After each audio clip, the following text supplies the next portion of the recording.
His Holiness is wondering how was the review session yesterday. It is very important as to what the essence or the crux of Buddhism, and whether or not to really embrace Buddhism as one's personal faith is a different issue, is personal choice.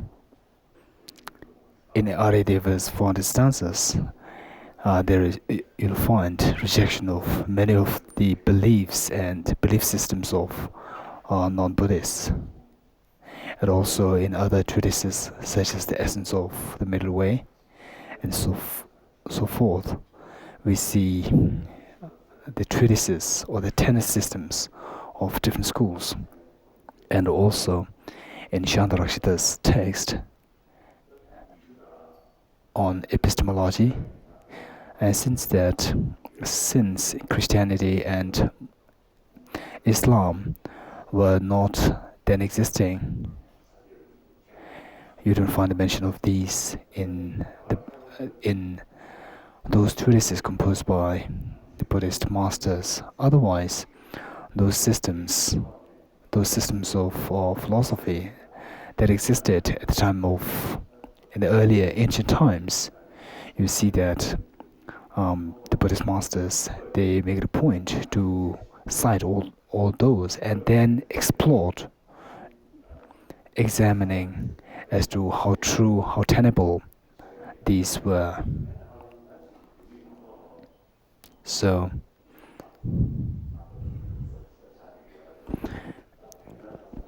whereas in Tibet, Buddhism became widespread, and it turned out to be as though like Buddhism alone is the religion of Tibet, no other religion existing except for the pawn system. And then, as we discussed yesterday, pawn system really became pawn system also developed, and then gradually Buddhism and pawn system, the explanations turned out to be almost the same. And whereas there are some parts from Buddhism, from pawn system, like propitiating the spirits, the local spirits and so forth, which is not at all found in authoritative Buddhist traditions. Rather, this is something unique of pawn system.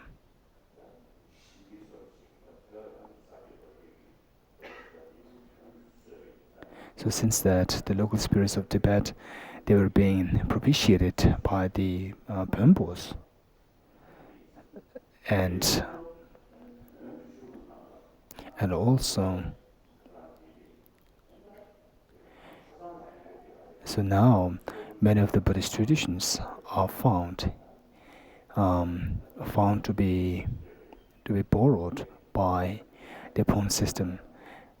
I was in Solan, Tibetan settlement, where the Pönpo tradition, the Pönpo monastery exists. And out of the 9 vehicles, the Maha Adi, the explanations were found to be almost the same as what is found in the highest Yoga Tantra of Buddhism. So now the two, Buddhism and Pön, they do become almost the same. And then when I was there last year, I told them that it is really very important for them to study this system, the tenet system of Pön religion. So there I noticed the quality of studies, dialectical studies, is really very high.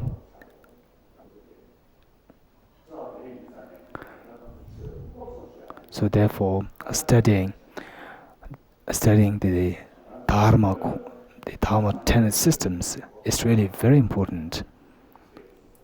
For the last 1,000 years, Buddhism really flourished so much in Tibet. However, despite the faith that Tibetans have, that Tibetans in general have, they didn't really tend to have a genuine interest in exploring the depth of Buddha Dharma. So this is something interest in Buddha Dharma should have been greater than what it really happened. So the Tibetans simply have a faith in Dharma, Buddha Dharma and Sangha, and not really knowing what the Buddha is, what the Dharma is, what the Sangha is, and then also the meaning of these concepts and the purpose of these concepts and these things. So this is an indication of backwardness.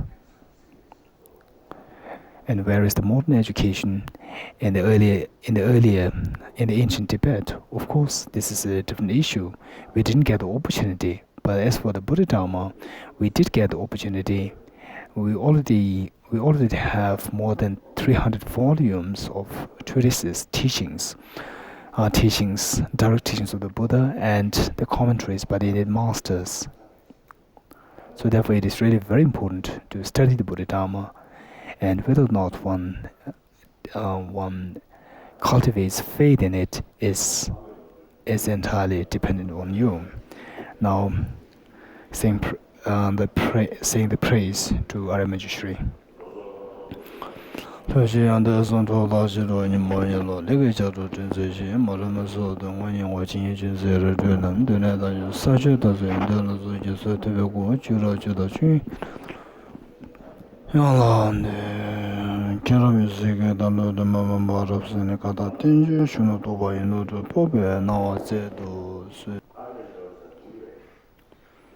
So I'm wondering if you can recite this stanza.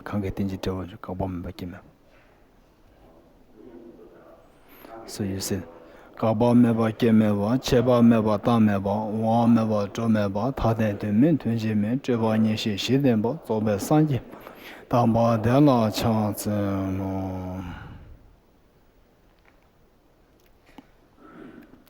In praise of Buddha Shakyamuni, for him having taught the dependent origination in ways of the devoid of the 8 characteristics.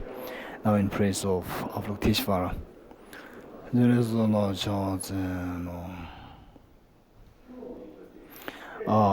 Yesterday we said that the unique characteristic of Buddhism is the concept of dependent origination. As we said earlier, the Buddhism became so widespread in Tibet, because of which many of the treatises or the writings, the Tibetan writings on Buddhism, they don't really touch the tenet systems much. One of the examples of Buriyat, a monastery in Buriyat. Isn't he so elegant? So I know him many years ago. So he studied in the Institute of Buddhist Dialectics. He's from Buriyat. And he has keen interest in the Tibetan issue. So doesn't he look like a wrestler? So basically, the Tibetan masters, in their composition, you find primary focus on the 4 reflections and so forth. For example, that Lama Tsongkhapa's writing of the graded path. So that is intended for those who have already studied the treatise or the treatises on the middle way philosophy and epistemology and logic. Actually, those writings are based on the idea that the audience is already a Buddhist. So therefore, even if they don't put extensive emphasis on to explore into depth the specific concepts, because that the audience is already Buddhist, so they take many things for granted. But nowadays, particularly nowadays, we see there are many religious systems. On top of that, we see science and technology developing so much.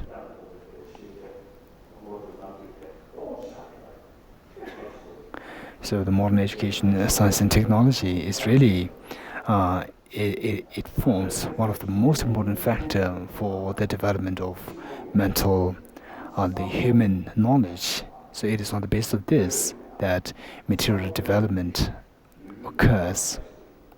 So nowadays, even according to science, they explain that mental thinking affects our biological, physical health, and because of the mental thinking, poor mental thinking, suicide cases happen.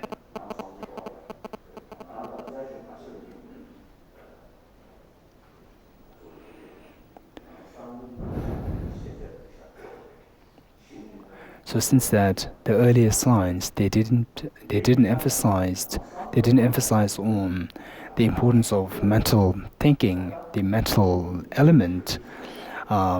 Presently, we see that the explanations on the mental element from the scientific perspective is so undeveloped. So whereas in the ancient Indian traditions, we see there's extensive explanation on the concept of mind, on psychology,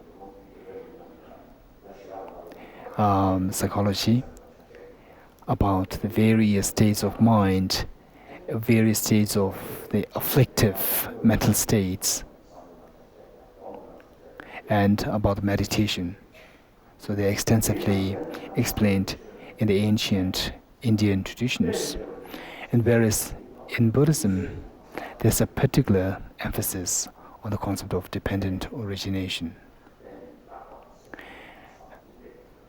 Dependent origination, dependently imputation, which goes in parallel with the modern scientific thoughts. So because of this, that the contemporary Buddhist practitioners should be able to understand what Buddhism is, the actual concept of Buddhism. It is on this basis that that one's practice will become so valuable and so meaningful. Otherwise, if you simply follow the tradition as a tradition, mere tradition, rather than knowing the concept well, then the practice will not turn out to be that meaningful. And then in terms of bringing about transformation of one's own mind, it must be done by means of employing all different conditions and factors. For example, healing a specific sickness, although there is what is known as panacea, a single medicine which can cure many illnesses.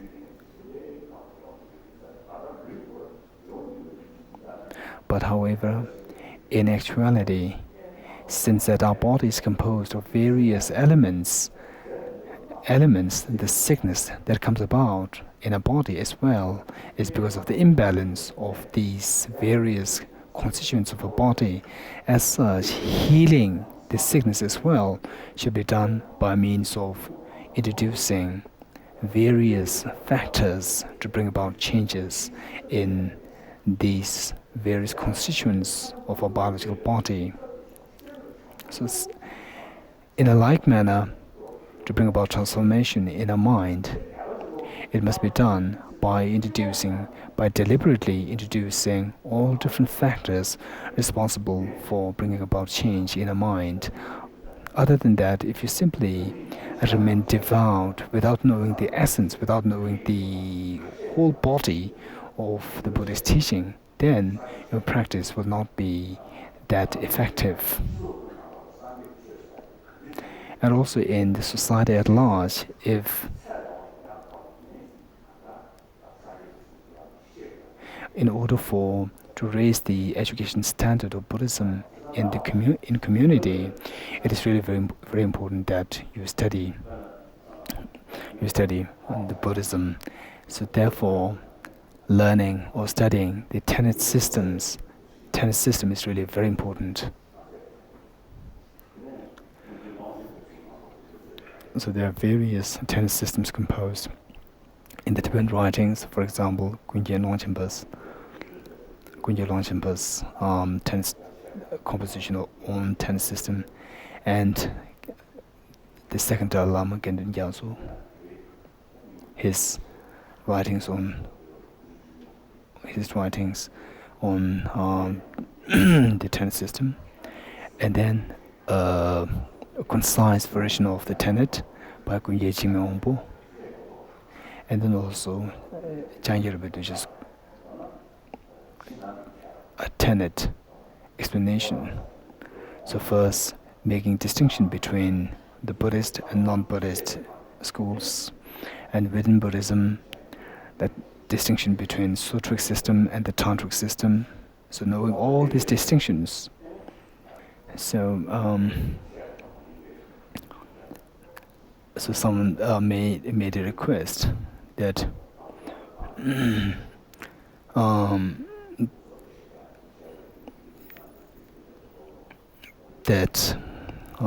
there's a request that's made to introduce Buddhism in the various Tibetan schools. So, for example, Geshe Damdu, he went to different Tibetan schools to introduce Buddhism. So this is something really happening. And the Buddhism that flourished in Tibet was first founded by Shantarakshita, great master Shantarakshita from Nalanda University in India. And he is not just a Buddhist master, but a celebrated, highly renowned great master. And he is the one who introduced this middle way philosophy in Tibet. And also he's the one who is the progenitor of the system.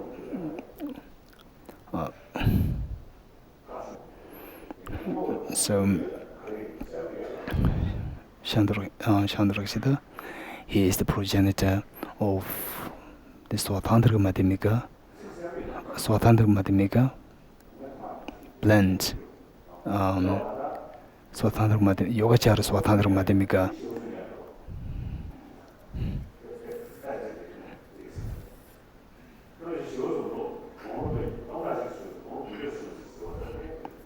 So he's always wondering as to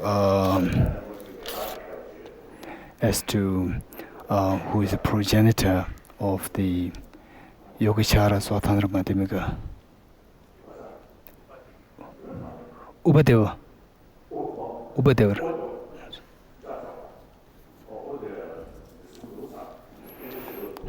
So the Tibetans believe that Shantarakshita, he lived for 1,000 years. And then a friend of mine, Upadeva, Indian master, he told me that, so now he's passed away, and he told me that Upadeva actually lived for 90 years. And that the Tibetans, they added 10 and made it 900 years.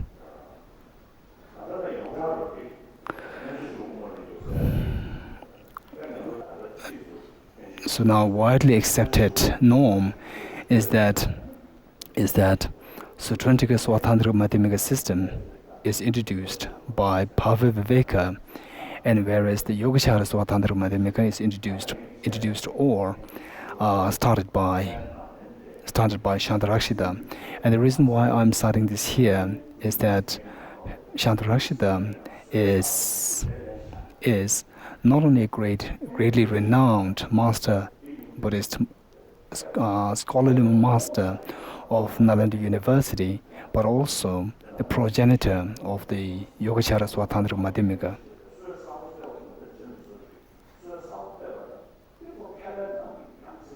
So what I'm implying here is that in order for one to introduce a new system, unless and until one is exceptionally given in one's knowledge, uh, one cannot really come to the extent of founding a new system. So if you study the treatise on epistemology by Chandrarakshita, you will see how amazing his knowledge, his insight is.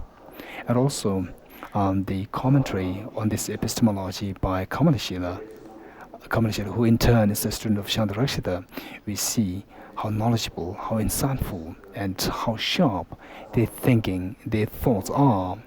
So we are supposed to be students of these two masters. So Chandrarakshita, when he set off from India to Tibet, he was already in his 70s, and in those years, there was no aeroplane, there was no cars and vehicles. It was just donkeys and mules. So it is believed that the Tibetan monk's shirt was introduced at the time of Chandrarakshita's coming into Tibet, because Chandrarakshita, finding Tibet so cold, he put on the mattress on his back to keep himself warm. So from which this shirt with particular design happened. So, as a follower of Chandrarakshita and Kamalashila, it is important to study the middle way philosophy combined with the study of epistemology and logic. So therefore, it is really very important to introduce the logic system in the schools. Say, or if this is this, it should necessarily entail that. If this isn't this, it should entail the opposite of that. So such a system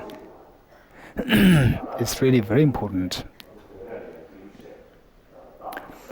One thing that we should be feeling so proud of is that system, which is already available in the Indian language, is so well translated into Tibetan language. And not only that, these were translated, but they were translated with such a great precision. So nowadays, people try to translate this logic system from Tibetan language into English and Chinese, but this system is something which people cannot translate so precisely into English and Chinese. So this again entails the pride of the Tibetan language.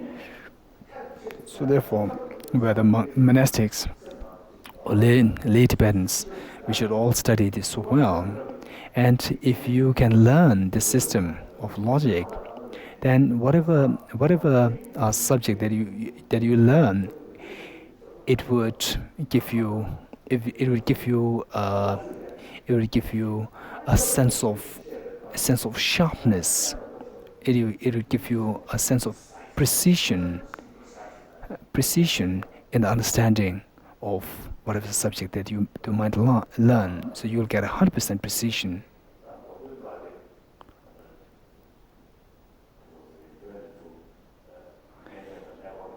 It was many years ago when it was first opened, the Tibetans from Tibet coming to India to meet their relatives. So an old lady from Tibet, newcomer from Tibet, she told me that, we all Tibetans are imprisoned by the Chinese. So according to logic, if every Tibetan is imprisoned in Tibet, she should be as well imprisoned in Tibet. So how can she come to India? So this entails that she is not well versed in the logic. So say someone's trying to give a talk, And then if the person is quite presumptuous, then you can easily pick out, if you're a logician, if you have learned, if you're introduced to Buddhist logic, then you can easily find out as to whether or not the person is presumptuous or genuine or precise in his or her talk. So whatever decision that you take on the basis of this logic, you will be so confident in it, and because of which, even if someone else comes to rebuttal your point can be held so strongly. So whereas you try to make a decision and then someone else comes to rebuttal the decision, and then at one point you cannot hold your convince your decision well, and then you might have to scratch your head saying that, oh, I'm sorry, I don't know what happened to my decision. So actually many years ago, this system of this study of logic was introduced in the various Tibetan schools like Simla, Missouri and so forth, irrespective of boys, girls. But then later on, it disappeared. So whatever is the case, so those people, those students, those of you here who are interested in the study of the Buddhist studies of the logic in these things for about a month, for about 2 months, for about a week or 2 weeks, and this is, I think, that will be really very helpful. So those concerned on the staff members should keep in mind. So now, to carry on from what we said yesterday,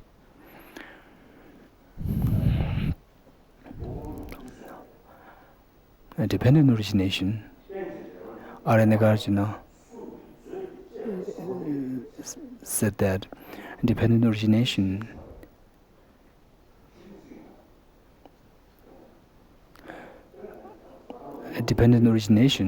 is the treasure of the teachings of the Buddha, Buddha Shakyamuni. This is the crux, this is the treasure of all teachings of Buddha Shakyamuni. So how is this so?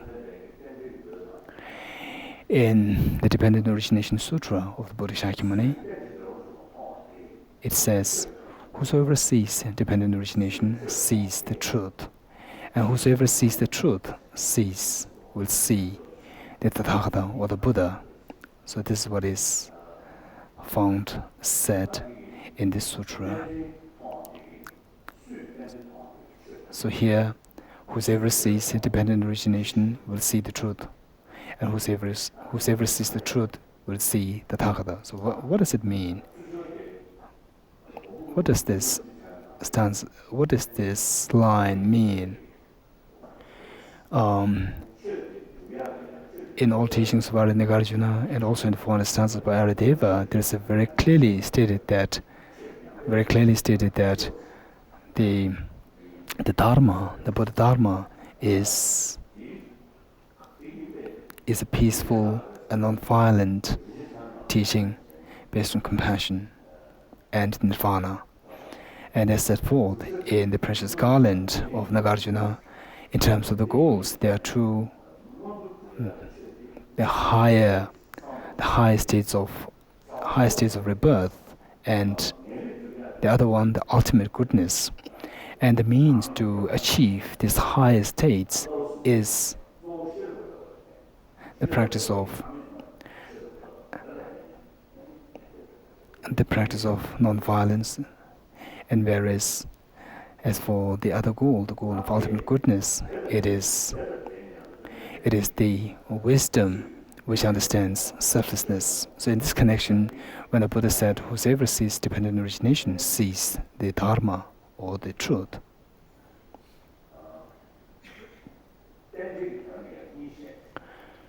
Here we should know as to what it means by dependent origination. Dependent origination can be understood in two levels.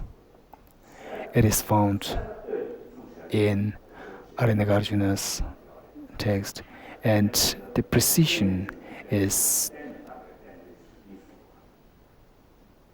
precision is found in Lama Tsongkhapa's small version Lamrim teaching. So this dependent origination is taught to be of two levels: dependent origination of causation, and the second one is the dependent origination of mere imputation.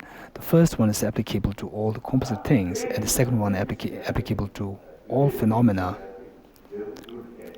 So the first one, dependent origination of causation, so it entails that all the results, all fruits, should necessarily come about by dependence on their respective causes, and they are not they don't come into being. They don't come into being randomly or causelessly, and they are not produced by permanent causes, and they are not caused by discordant factors. And Arya Sangha, he mentioned three conditions. The unwavering condition, the condition of impermanence, and the condition of the appropriate cause. So again, which is traced from the Buddha's own teaching, saying that because of the presence of this, that comes into being, because this is produced, that is produced, and because of the presence of ignorance, compositional factor, the compositional karma is given rise to, and so forth.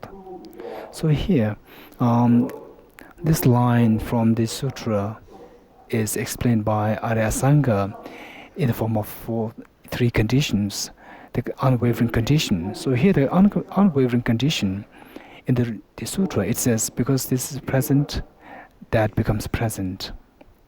So that Arya Sangha referred to as the unwavering condition, saying that any result should necessarily be given rise to by the mere causes and conditions, and by nothing else. And then the second line in the sutra, when it says that because this is produced, that is produced. And this is interpreted by Arya Sangha as the condition of impermanence, saying that if the result is impermanent, the cause which gives rise to the result should necessarily be impermanent. So any cause should necessarily be impermanent because that cause must be given rise to by another cause. Because if that is something which is not caused by something else, then it should become impermanent. If the cause is permanent, then how can it possibly give rise to another phenomena which is impermanent? So this doesn't it sound so nice, a concept? So here, first of all, for any result, there must be a cause, and not only that the cause should be existent, but the cause should be impermanent. So even if the cause is existent, but if the cause is permanent, the result cannot be given rise to. So the cause should be impermanent. First, the cause should be existent. Second, the cause should be impermanent, and third, the cause should be concomitant. Concomitant, meaning cause should be sharing a similar nature with the result. So then after the third condition, Arya Sangha referred to as the condition of potentiality, meaning that not only the cause should be impermanent, but the cause must be something concomitant to the result. For example, the cause for giving rise to samsara. Samsara has the connotation of the sickness, the problems, the pains of birth, sickness, aging, and death. So the samsara, which constitutes these painful experiences, it must be produced by a cause which is also painful by nature. So that cause which gives rise to the painful samsaric experience. We see that there's no one who desires to experience pain, and since there's no one who likes to experience pain, so no one will deliberately embrace the causes of the pain. But then we do embrace the cause of the pain. So why is this happening? It's all because of our ignorance. So the ignorance gives rise to the causes, which in turn give rise to the painful experiences. So it is because of this that the Buddha, in his the Sutra of Dependent Origination, he said that because of this ignorance, compositional karma is given rise to, which in turn gives rise to the consciousness, which in turn gives rise to the name and form and so forth. So here, Asanga then interpret this part to mean the condition of potentiality, saying that a result should necessarily be given rise to by a cause which has the potential to give rise to that particular result. So this concept of dependent origination is hovering around the first kind of dependent origination of causality, of causation, cause and effect. And then in this relation, there's the mention of the 12 links of dependent origination.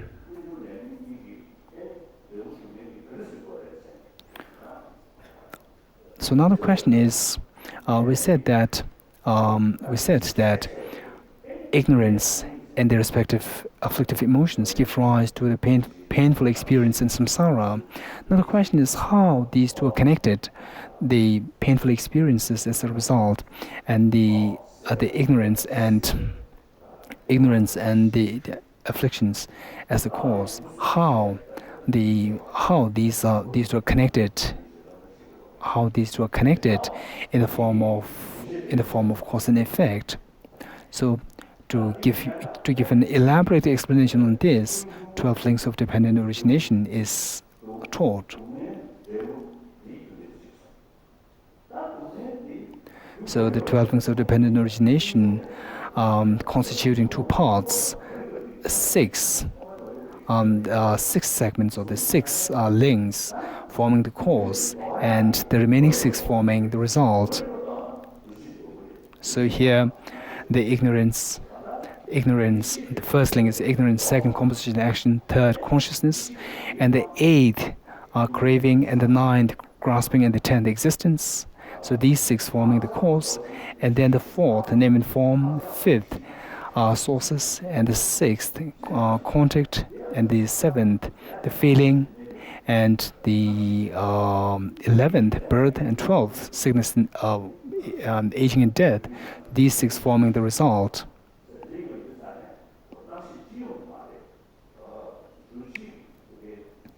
So here,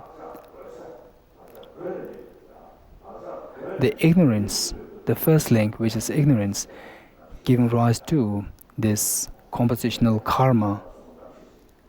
Compositional karma forming the second link, and this second link, the karma is then laid on, is imprinted on a consciousness. So this consciousness is of two kinds: the causal consciousness and the resultant consciousness. So if you don't want to experience pain and samsara, then we need to cut their respective causes, and eventually finally we need to cut the ignorance. If you cut the ignorance, then the second link will immediately naturally cease. And upon the ceasing of the second link, which is the compositional karma, the third consciousness will be ceased, and thereby will have all the remaining links as well ceased. And this ceasing of the 12 links is known as the nirvana, or liberation from suffering. So this forms the third truth, the truth of the cessation of suffering. The first truth is the truth of suffering. The second one is the truth of the cause of suffering, and the third, the truth of the truth of the cessation of suffering.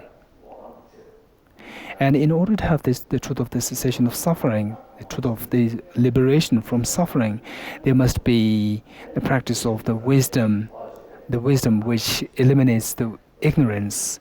And for this wisdom, we need to cultivate the meditative concentration, and for which we need to have the proper training in the ethical discipline. So, to achieve this state of cessation of suffering, we need to train in the path constituting the three trainings: the training in wisdom, training in ethical meditative concentration, and the training in ethical discipline. So this constitutes the dependent origination of cause and effect, or the causal dependent origination. So whether it is the external world or the internal world of the sentient beings, they are all come into being by dependence on their respective causes.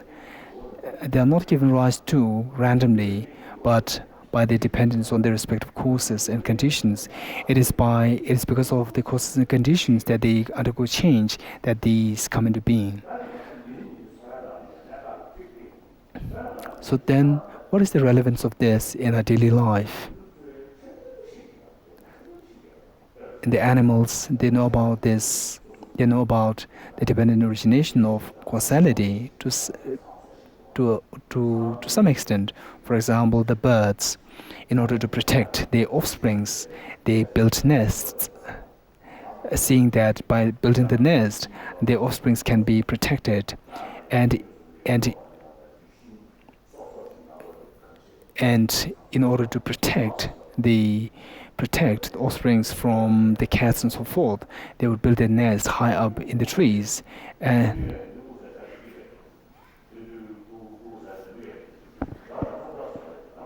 so actually there is one bird which is known as Dibi, which has a very typical sound, poo like that. The one in Tibet. So that bird is really very foolish.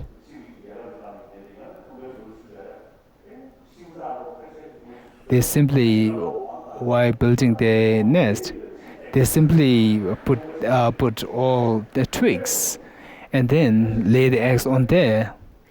Lay the eggs on it, which is so visible to outside predators, as though like telling them that, oh, my eggs are here.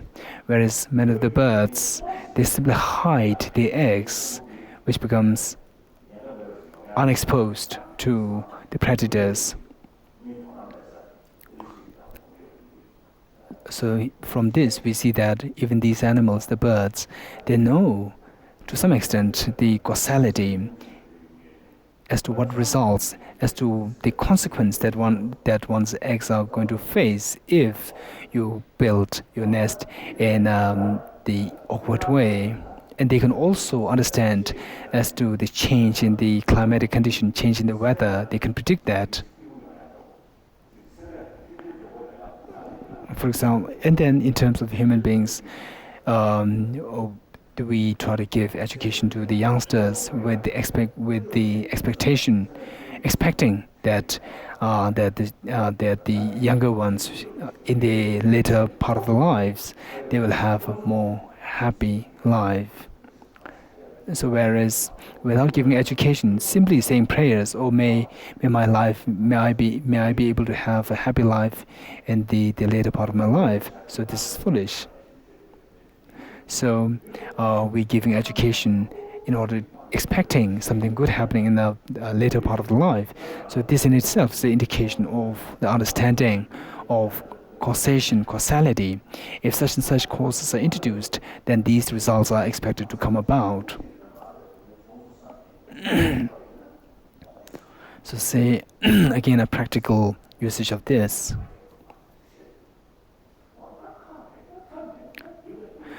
Practical usage of this understanding. Say you are trapped in a very difficult situation, and then if you don't appreciate the law of causality well, then you might immediately pinpoint the blame to someone else, and then you become so angry. So whereas if you know as to the interconnectedness, the network of the causations, the causes and conditions giving rise to this, then you say, then you can deal with this problem so easily, thinking that, oh look, this is the result of my own karmic connection, and it is the result of the web of all of these the, of all these different factors. So there's no it is wrong on my part to blames single-handedly or blame to one particular cause for everything, and from that your anger will not come into you and your mind will not be disturbed. So the situations that you encounter presently, say if that is disagreeable situation, then knowing that this is the result of their respective causes, in order to avoid this similar situation in the future, you'll try to do away with these causes which will give rise to that result.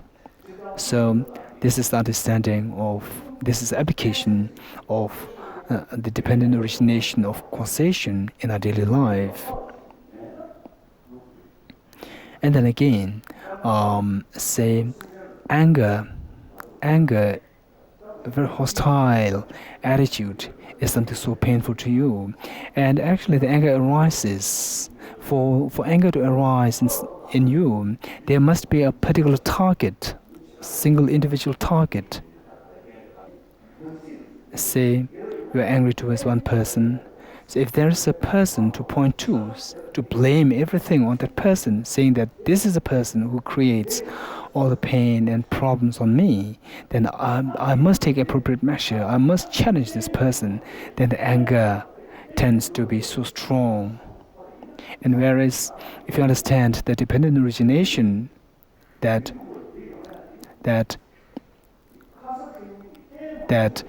the person who is responsible for this pain on me, so that person is also a result of various conditions of the previous days, and those conditions of the previous days also are conditioned by his own previous the days previous to that. So we see that there's a web of the web of causes and conditions, multitudes of causes and conditions responsible for one's own, responsible for this experience of pain.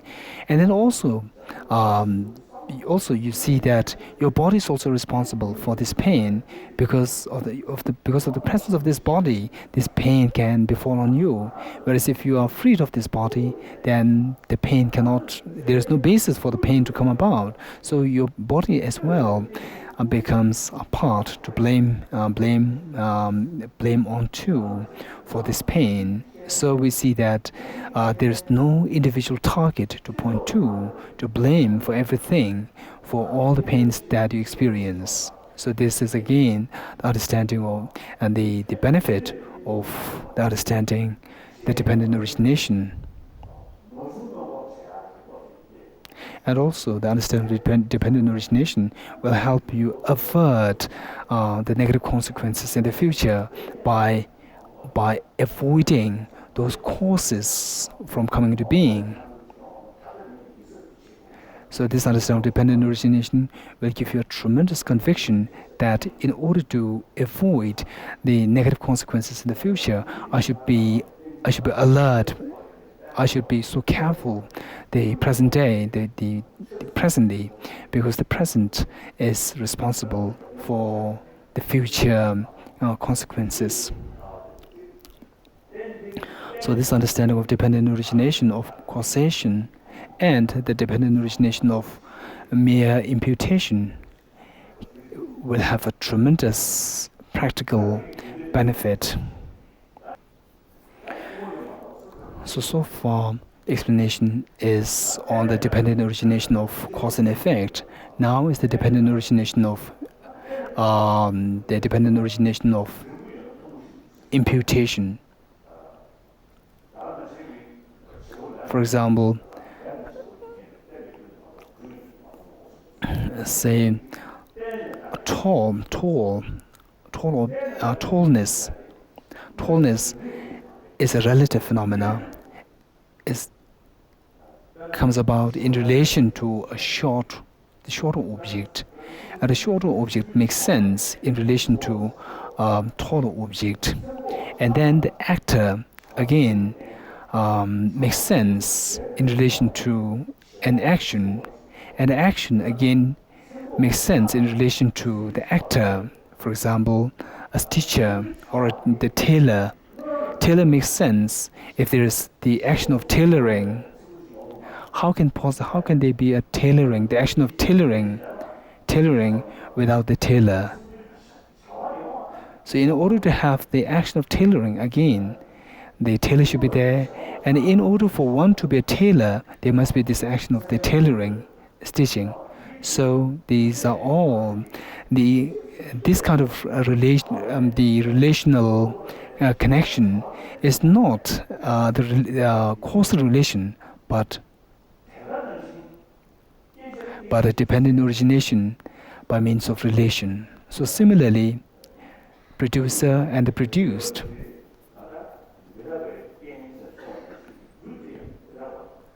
As said earlier, the cause as well should be impermanent.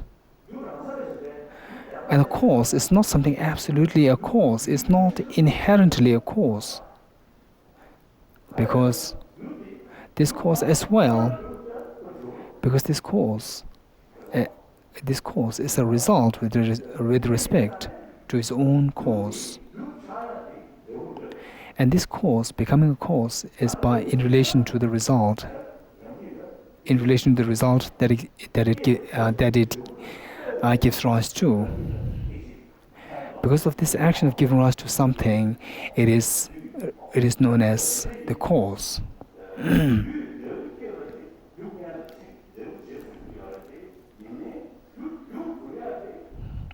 For example, a causal relationship, a cause and a result.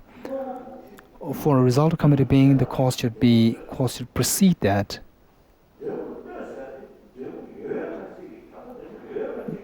But in order for that cause to become a cause, it is only in relation to the existence of a result that it is designated as a cause. So the cause is dependent on the result. So when you say the cause is dependent on the result, it doesn't mean that the result precedes the cause. But it depends on the result in ways of relational or in ways of relational connection. If things do exist objectively and independently, then if the causal relationship exists inherently or independently, then the cause and the result must exist simultaneously.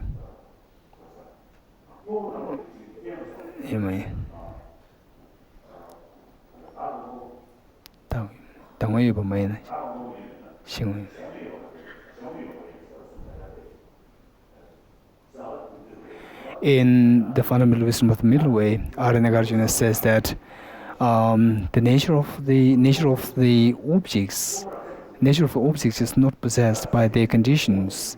If there is no self-existent, self-entity, self-natured object, how can there be other natured object? It is in relation to the result which is yet to come about that a particular object is designated as a cause. So this understanding of dependent origination,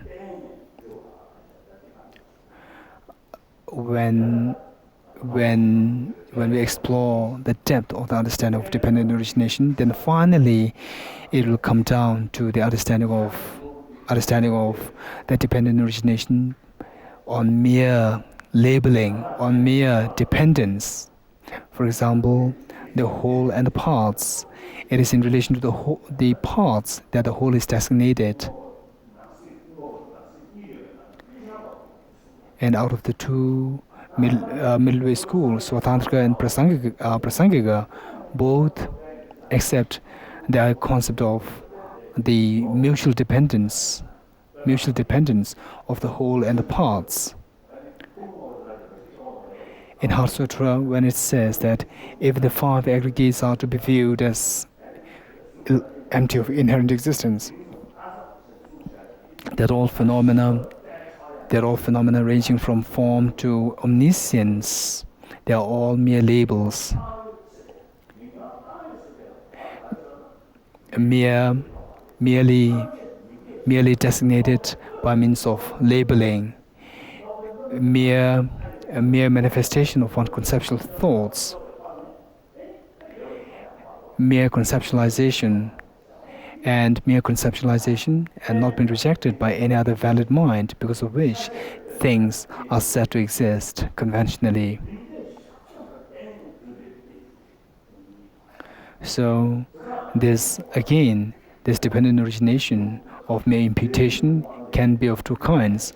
One, dependent origination between the whole and the parts, and the other, the dependent origination of mere labeling. And because of this mere labeling, we see things benefiting something else, a cause giving rise to a result, and the result, with the help of result, the cause is designated as a cause.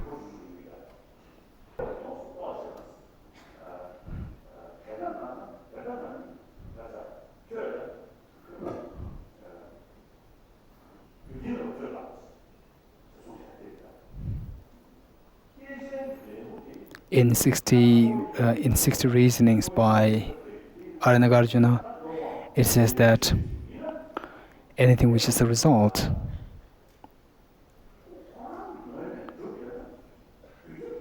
if anything is a result, and if that does exist from its own side, so what is the need for dependence on other factors?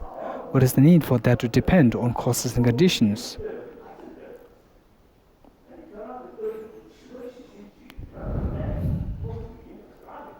So if your view of inherent existence is correct, then things should necessarily be independent of causes and conditions.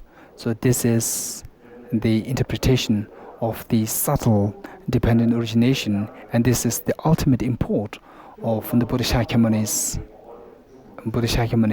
teaching. And this is also the ultimate philosophy of Nagarjuna. And Arya Sangha, no doubt, of course, he has experienced the ultimate emptiness according to the middle way. But in order to help his brother Vasubandhu, he taught the Chittamatra or the Manoni school extensively.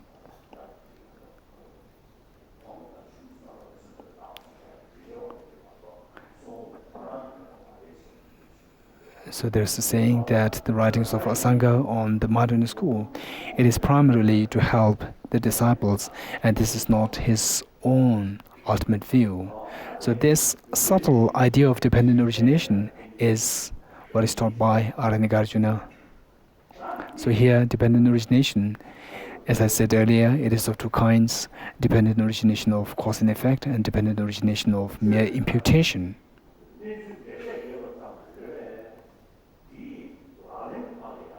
Another question is this something merely intellectual, or has great relevance to our practical life? So the first one, dependent origination of causality, cause and effect. From there, we come to know that all results should necessarily depend on their causes, and the positive results are given rise to by their positive causes, and the negative results are given rise to by the negative causes.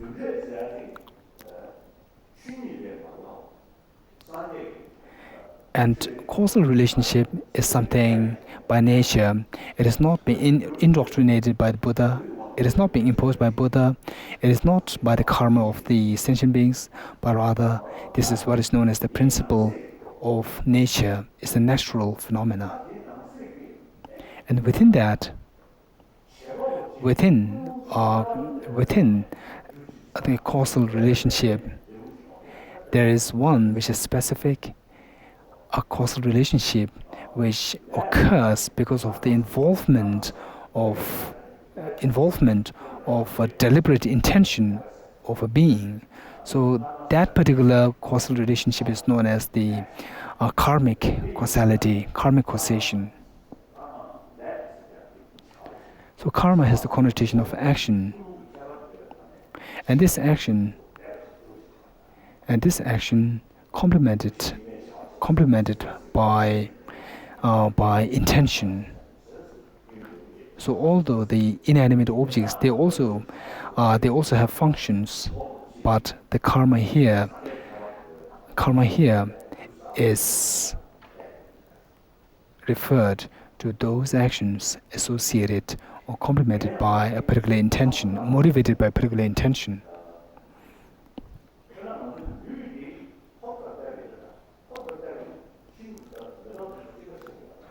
If you simply look at a body, how a body functions in a very broad or in a gross sense, then it is much more the same like the plants here in front of us. So it is because of the chemical compositions, chemical changes happening in these plants that the colors, the different colors and the different shapes of the plants are giving rise to. Similarly, our body, the changes of our body in terms of color, in terms of the shapes of our body, they are also because of the chemical composition.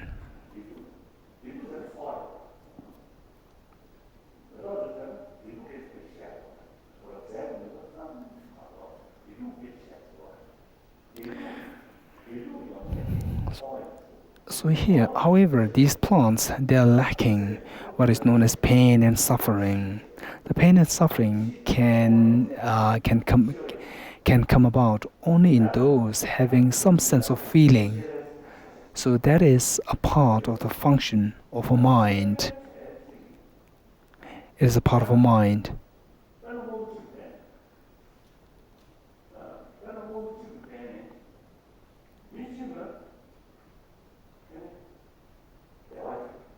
Say one particular instant of an object.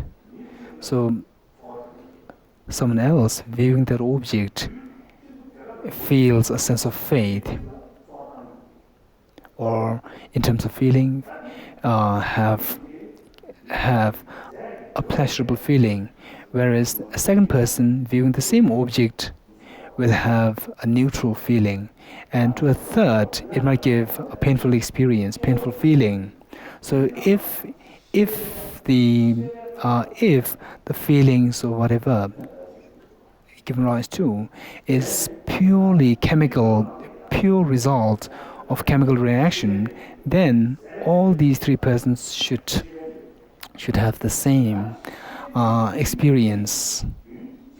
However, this is not the case, which indicates that this is not simply the result of chemical reaction, but rather because of the difference in the mental state of these three persons.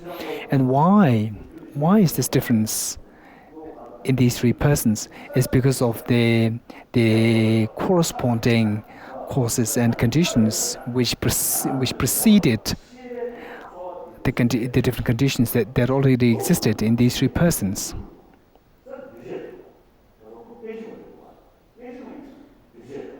Our mind, for example, we see that it doesn't really remain static. It always changes.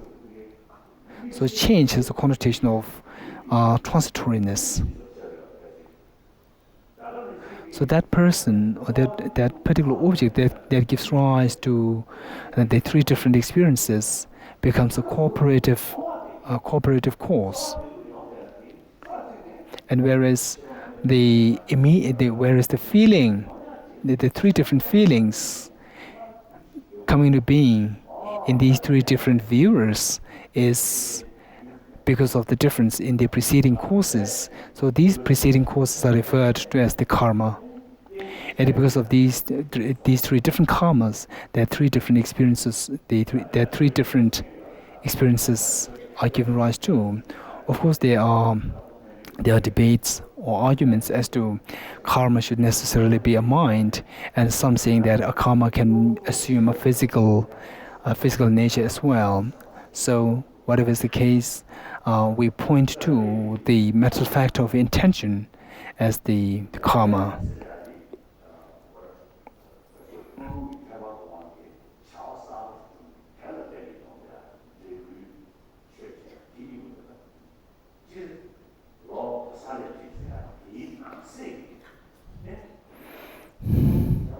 So here again, to summarize, the law of causality can be of two kinds. The law of causality, which doesn't really involve any mental intention, which is the general law of causality. And the second one is a specific, which is the law of causality, which involves the intention is the driving force. So that is what is known as the karmic law of causality. The Buddha Shakyamuni, when he said, "This is the truth of suffering," here, by suffering, he's referring to the third suffering, the conditioned suffering. The three sufferings are the suffering of suffering, the suffering of change, and the conditioned suffering. And the suffering of suffering, the first suffering, is the evidently experienced suffering. And the second one, the suffering of change, referring to all pleasurable experiences or the contaminated pleasurable experiences.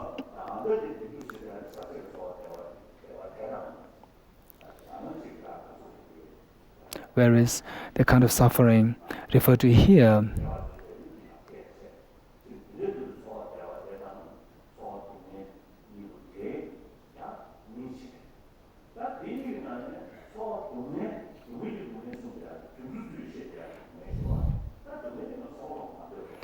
the first suffering, which is suffering of suffering or suffering of pain, this is something which even the animals and which is commonly shared, which is disliked commonly by animals as well as the human beings. The worst of this first suffering of pain, is in the animal realm. And as compared to the animals, the human beings and the divine beings, they have less amount of this evident suffering. And because of which, the human realms and the divine being realms are referred to as the higher states.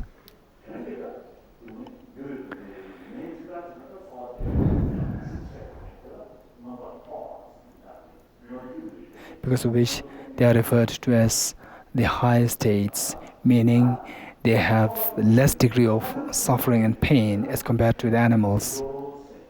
And whereas those beings or those realms where the suffering is more acute, excruciating, they are referred to as the lower states.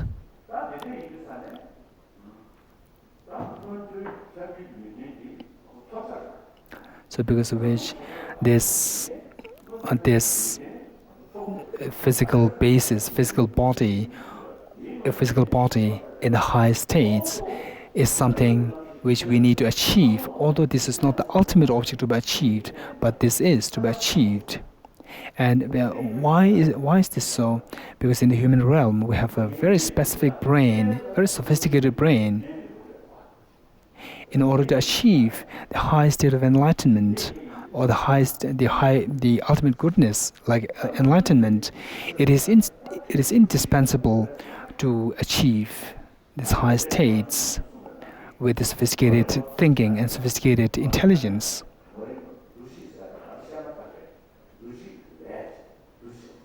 So again, going back to the 12 links of dependent origination, the first one is the ignorance, and the second one is the composition action or the karma. This karma which is given rise to or driven by the intention.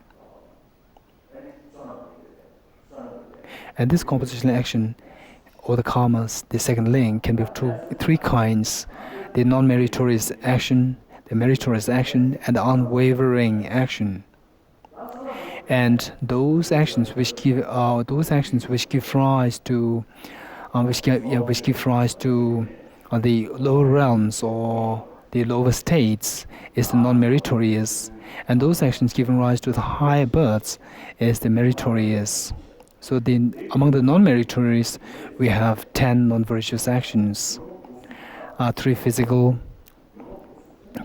non-virtuous actions: stealing, killing, and sexual misconduct, and 4 verbal actions: lying, slandering, harsh words, and idle gossip.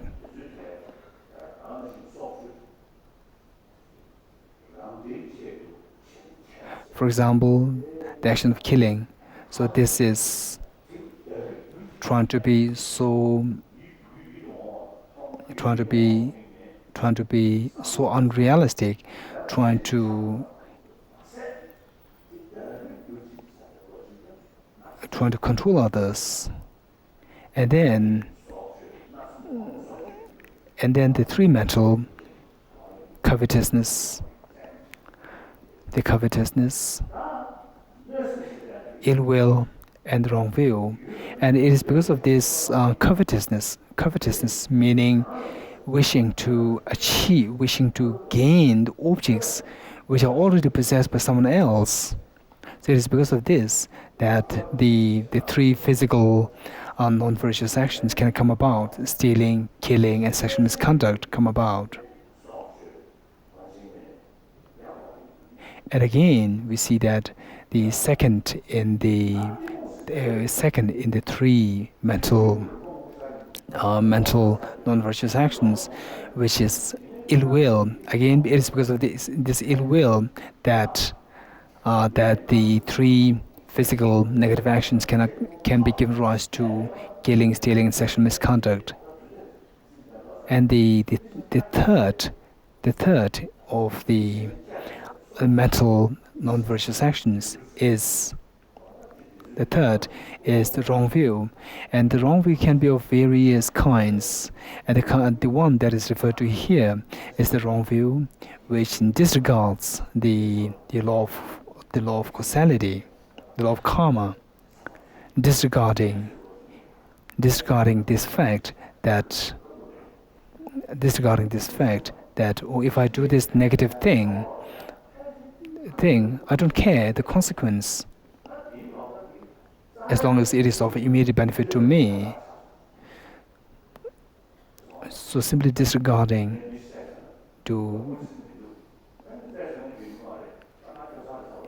eager to do anything bad. For example, I can kill for my benefit. So there is no policeman there to keep watch. So totally disregarding the reality of the causation, that by killing you will have to experience consequence in the future. So it is because of this misconception, it is this ignorance, it is this wrong view that one disregards the law of causation. So here, the wrong view should not necessarily be confined to the wrong view in terms of the Four Noble Truths and so forth. Rather, it is the wrong view in relation to the law of causality, causal relationship.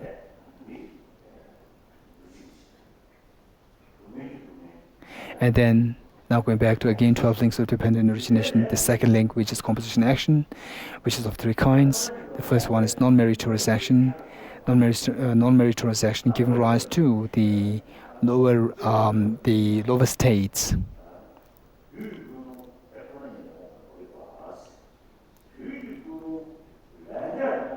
So here, this composition action, the non-meritorious action, says the composition karma, is given rise to by the ignorance, and this ignorance is again of 2 kinds: the ignorance which misconceives the reality, the ultimate reality, and the ignorance which misconceives the causal relationship.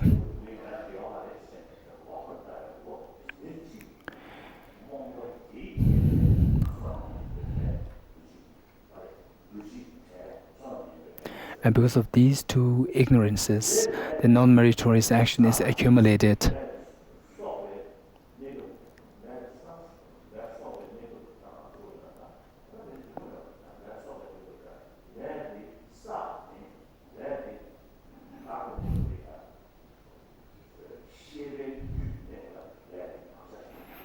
So now, with these two ignorance, the non-meritorious action is accumulated. And this non-meritorious action is implanted in the form of seed on the consciousness. The consciousness, which is the third link. And because of this third link, consciousness will give rise to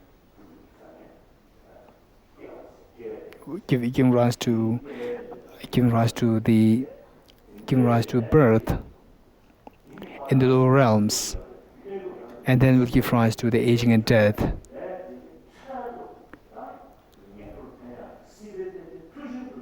So now the question is, this the second link, which is karma, implanted on the consciousness. So it is not something that will give rise to the result of the birth immediately. So that is interrupted by quite a long period of time.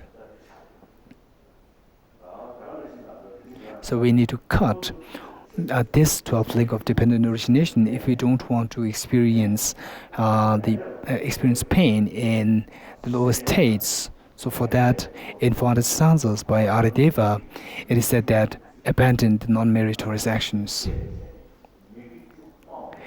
So that can be done by first of all knowing the negativities or the concepts of the 10 non-virtuous actions, and then abandon them by cultivating the 10 virtuous actions.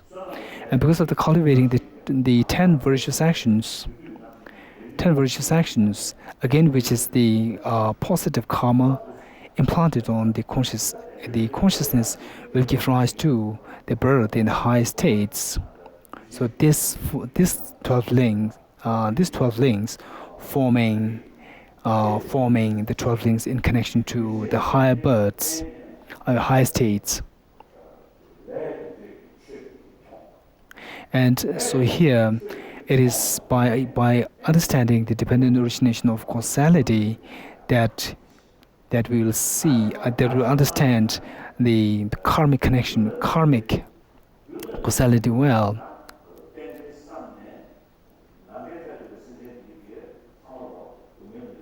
And because of which, then one avoids the causes and conditions giving rise to the lower states. And now you expand this scope to all other sentient beings.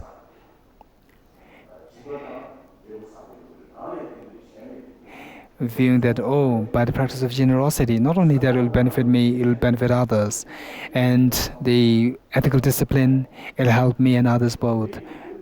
Enthusiasm will help me and others both. And because of this reflection, because of this understanding, and because of this engaging into the practices, the positive practices will give rise to meritorious actions. So here, when it says that whosoever sees dependent origination will see the reality. So here the reality, referring to the reality in the context of the karmic causality. Now this forms the dependent origination of causality. So the second one is dependent origination of mere imputation. So in this connection, when it says that whosoever sees dependent origination will see the ultimate reality. So in this connection, again, the first link, the ignorance, identifying ignorance and eliminating ignorance becomes the unique standpoint or the unique philosophy of Buddhism. Otherwise, simply achieving high states is something common to the non-Buddhists as well. Even the Hindu practitioners, Muslim practitioners, Christian practitioners, they also accumulate meritorious actions to achieve high states.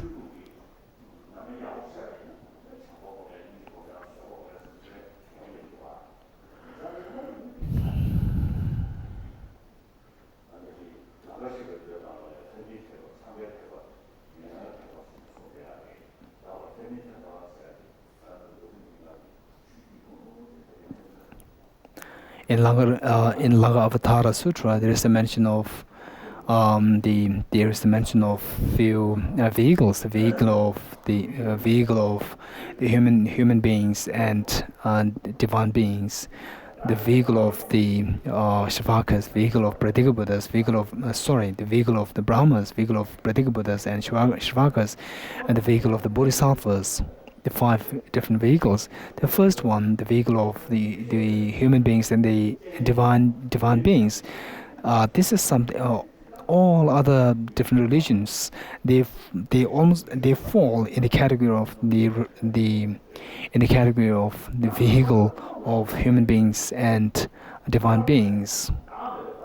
And then some of the traditions, some of the religious beliefs, ancient, the non-Buddhist traditions, they belong to the second category, the vehicle of the Brahmas, focusing on the meditative concentration.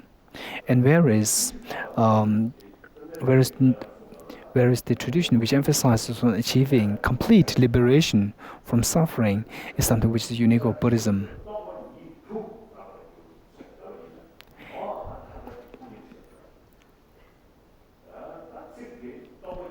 In Fundamental Wisdom of the Middle Way, when Nagarjuna said that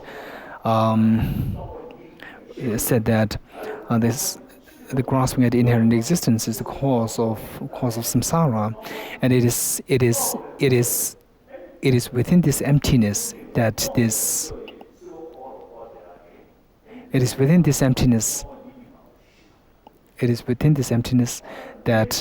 grasping at true existence dissolve.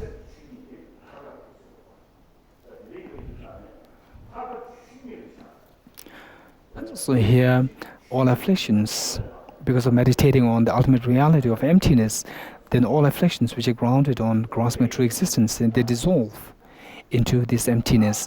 And this emptiness of the mind, where all afflictions and disturbing emotions dissolve, is referred to as nirvana.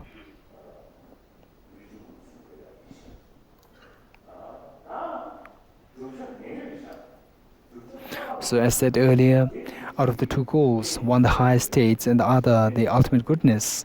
The first goal, which is highest state, for to achieve that, the path that we follow is the path of practicing the 10 virtuous actions. And this ignorance, which misconceives the law of causality is eliminated by the view of the proper understanding of dependent origination, proper understanding of dependent origination of causality. This is known as the mundane view, the proper mundane view. So now the second part is the goal in terms of the ultimate goodness. So this ultimate goodness can be achieved only through eliminating the ignorance. And this ignorance can be eliminated by cultivating the proper wisdom which understands ultimate reality. Now the question is, what is this ultimate reality? And because that the different Buddhist schools, they differ in positing the level of the selflessness. They also differ in positing the levels of the ignorance.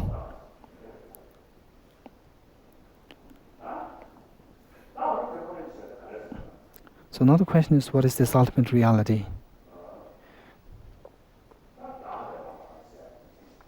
So here, the concept of selflessness, the terminology, emptiness, is something also found in the non-Buddhist schools as well.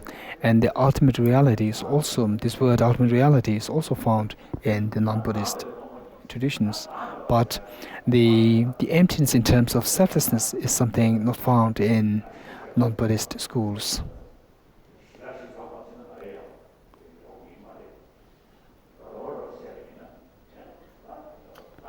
To give you a rough idea of this, on the basis of the difference in philosophy, there are four different Buddhist schools, and then on the basis of the scope of altruism, on the scope of mental attitude, there are two vehicles: the low vehicle and the the Mahayana, or the high vehicle. And to achieve all those teachings on the basis of the three trainings,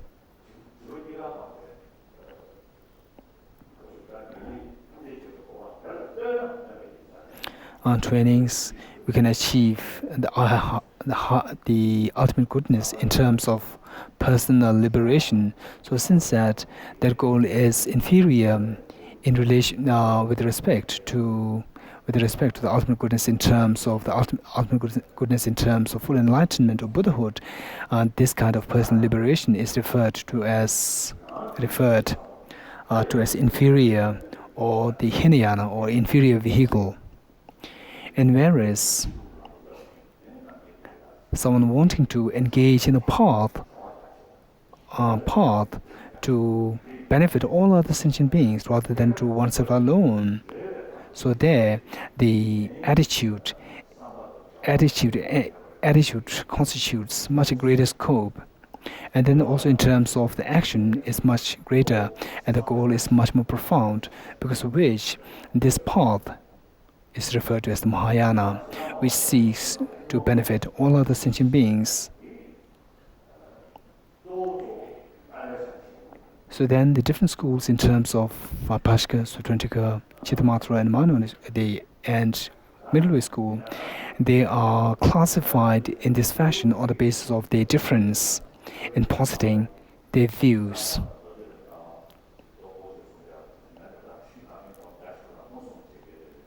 And the first two, within the Buddhist schools, there's one group which doesn't emphasize on the selflessness of phenomena.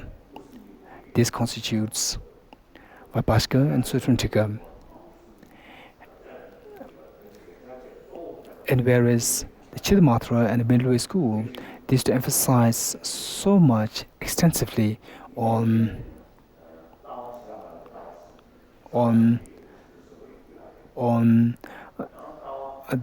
the selflessness of phenomena, and also teaches extensively on the paths of the higher being, on the paths of the higher the practitioners.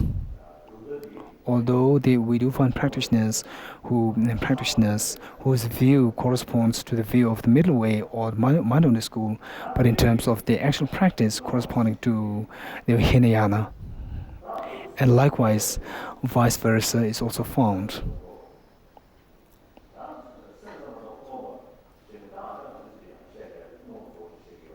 So the view that we are talking here is primarily that of the Middle Way School. So here there is the mention of the ultimate reality or suchness. So here ultimate reality or suchness has the connotation of the absolute or the ultimate, pointing to that thing as the ultimate reality. This constitutes the true nature of objects. So now, why should we go about in searching this ultimate reality?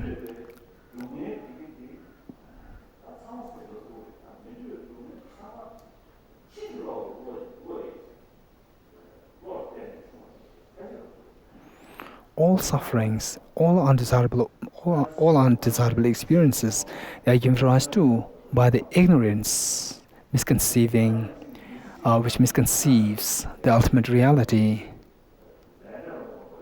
And many of the unfortunate events, they are given rise to by a misconception of the law of causality. And similarly,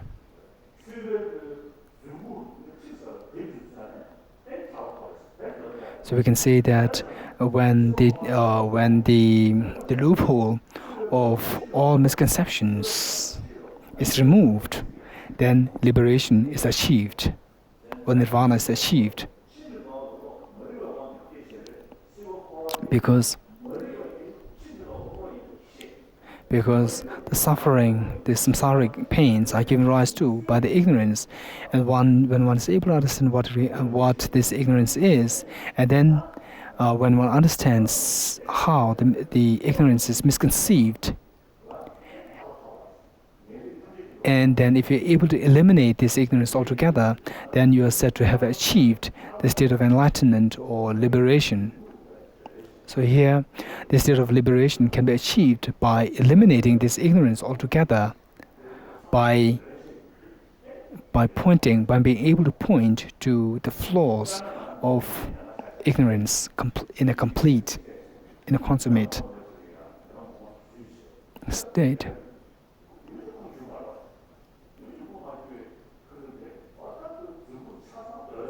Say, for example, someone pretends to be someone else, and then in that state he takes the privilege, and then one day when everybody discovers that he is not that person who he pretended to be, then everybody will say that, oh look, now this horrible pretentious person.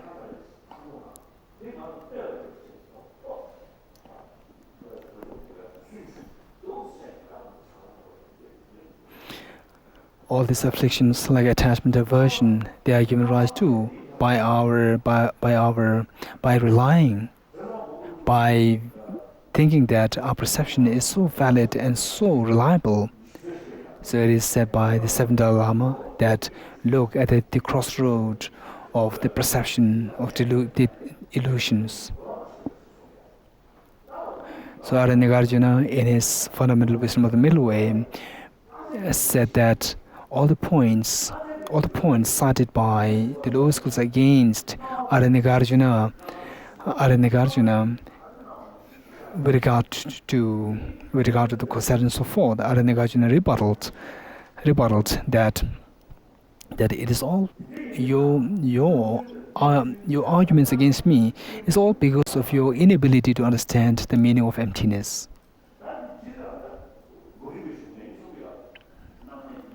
So the crux of all this is to discover the disparity between the appearance and the reality.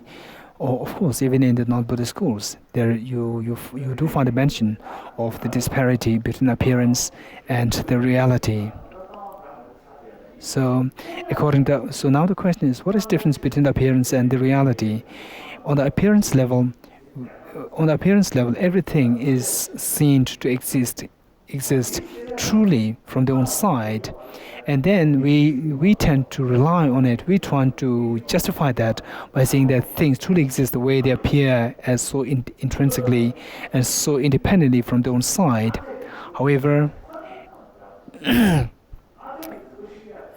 so unless and until we come to know that this is not a fact, things don't exist the way they appear, there's no way by which we can achieve enlightenment.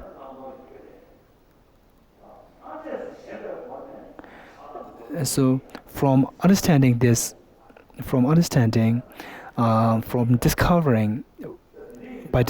this disparity between the gap between the appearance and the result, and the appearance of inherent existence or true existence, and the reality of the absence of true existence, that when we come to keep a balance between the appearance and the result, the reality, we say that on the appearance level things exist, but on the ultimate sense things don't exist. And it's through this recognition or realization that the ignorance which misconceives the reality will be weakened in power, and the wisdom which understands ultimate reality will gain momentum and gain power. and the Nagarjuna and Chandrakirti, they so decisively, conclusively said that the self does not exist the way it appears to our mind. It does not exist as independently from the own side. Nagarjuna, so this is rooted to Nagarjuna's this stanza in Fundamental Wisdom of the Middle Way, where he said that the aggregates is not the self.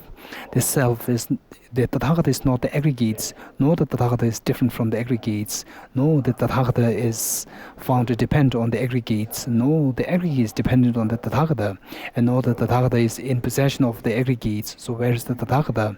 So you simply try to extend this to yourself and say that, oh, I'm not the aggregates, the body and the mind, and I'm not different from the body and mind. I'm not dependent on the body and mind. The body and mind is not dependent on me.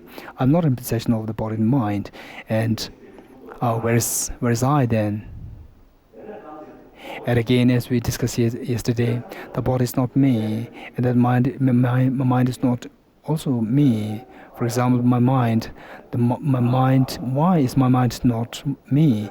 Because my mind of the waking state is not present at the time of sleep, and the mind is, again, as said earlier, the mind is of different kinds. The mind of the waking state, sleep state, dream state, unconscious state, and then at the time of the death, the mind of the three appearances, and the mind of the clear light. Even the mind of clear light is not the self, because we say that this is my clear light. So my clear light is a connotation that the clear light is the object to be possessed, and I as the possessor. So the self is not something pointable there among the aggregates, among the body and the mind. So if you say that because that the self is not findable among its body and the mind, so if you say that the mind does not exist, again, it is a great flaw, because the self does exist. Now the question is, how does it exist?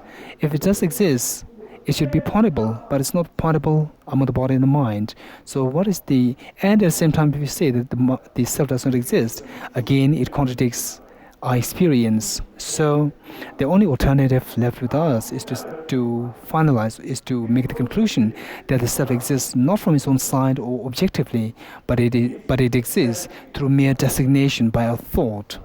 And this corresponds to Nagarjuna's statement made in the Precious Garland, where he said that the self is not the earth element, water element, fire element, air element, the space element, and the consciousness element.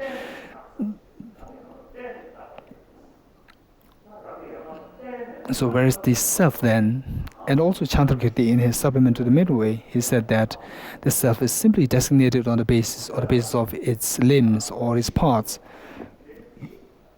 So from all these, we say that the self is not something pointable from its own side. It does not exist from its own nature. So this is what is referred to as the absence of existence from its own nature. So this is the meaning of the absence of intrinsic self. For example, the flower in front of me, known as the flower Hotin. So it's true that I'm seeing the flower Hotin, but what I'm seeing is the color of the Hotin flower, the shape of the Hotin flower. The color is not the Hotin flower, the shape is not the Hotin flower, and the chemical components are not the flower. And you eliminate all these and then see where's the Hotin. It's not findable. Again, the table. So the legs of the table, the top of the table. So take about all these parts of the table, which are not the table. By eliminating all these parts of the table, we will not be left with anything which is known as a table, which is the possessor of these parts.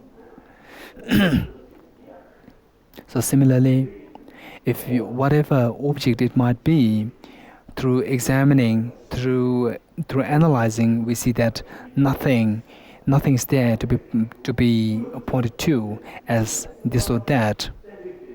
So by applying the various reasonings, such as the reasoning of dependent origination, the reasoning of the absence of reasonings of rejecting existence, the oneness of true existence and the multitudes of true existence, and the reasoning of the four moods, the seven corners, and so forth.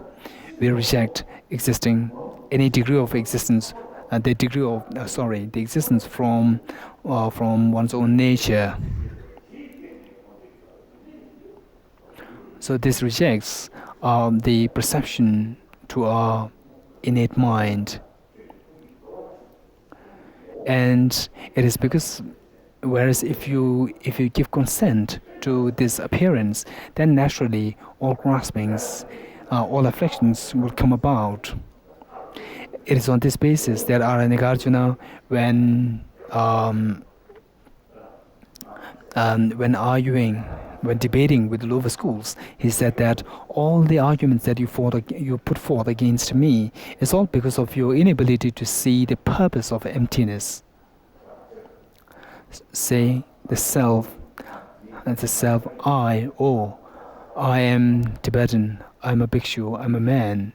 So although we describe myself with these characteristics, but if you examine where this human being is, where this Tibetan is, where this monk is, it's not findable.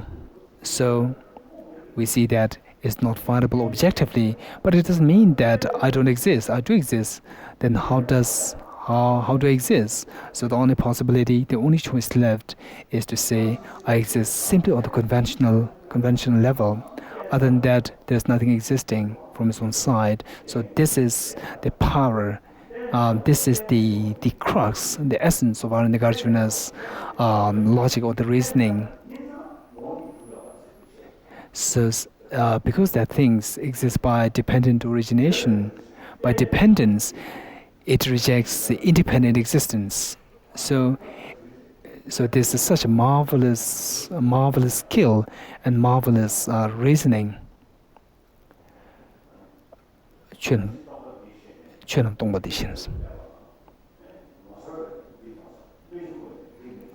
Nagarjuna, in his commentary on Bodhicitta, says that someone who realizes this and the emptiness nature of all phenomena, and at the same time observing the law of karma so well. So this is amazing of all amazement, and this is the wonder of all wondrous things.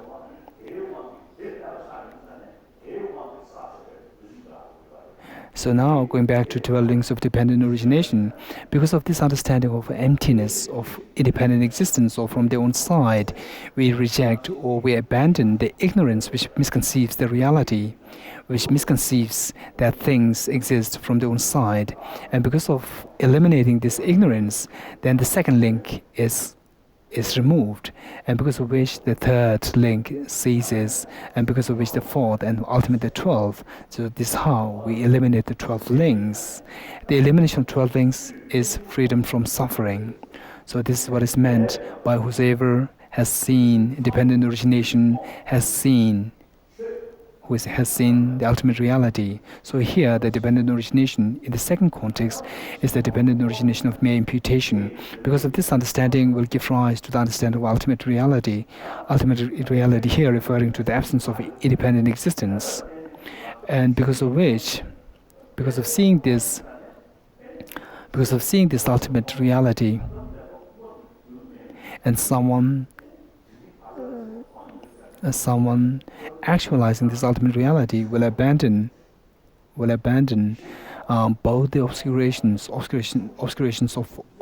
afflictions and the cognitive or the obscurations to omniscience, and because of which one will achieve full enlightenment. And this Tathagata, in the context of the second interpretation, can be of two versions. One, in the Tathagata has the connotation, the one gone does. Gone has a connotation, again, can be interpreted in two ways. Tathagata in the sense of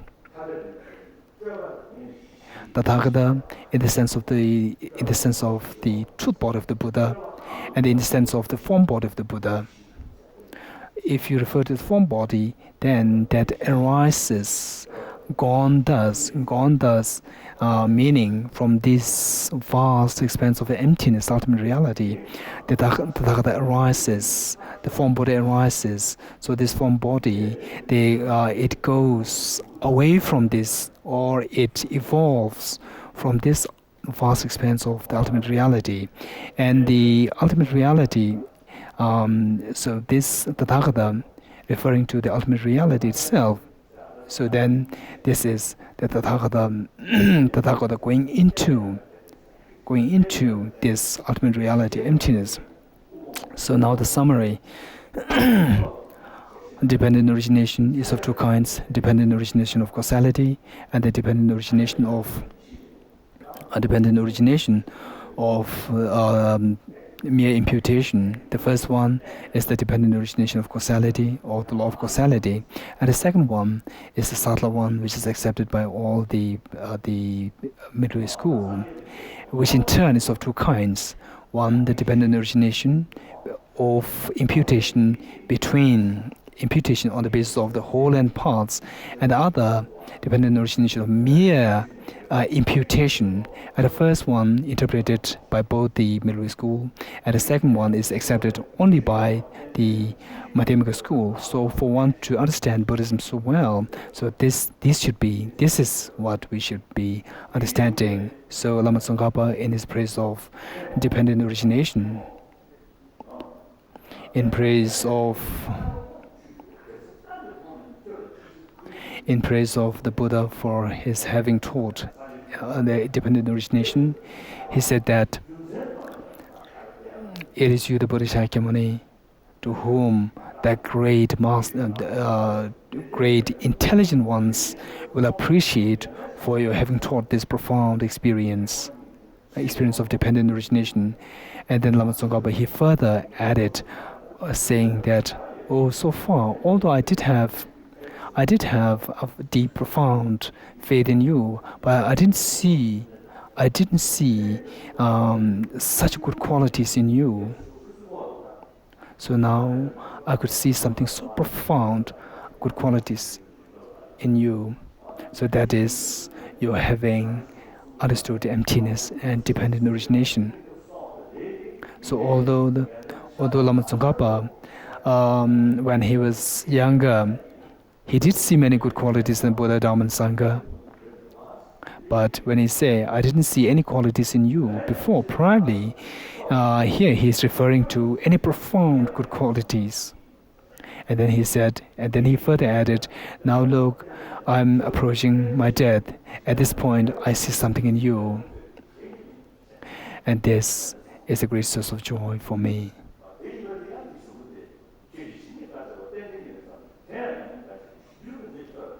And then he further added that everything that you taught is somehow hovering on the concept of dependent origination, which is the ultimate source for letting sentient beings to be freed of suffering. So all teachings that you give are totally connected with liberation or freedom from suffering. And the teachings the Buddha taught, the paths that Buddha taught, is what the Buddha himself experienced. And the results the Buddha himself experienced is all these wonderful experiences of the results that the Buddha underwent is because of his experience of dependent origination.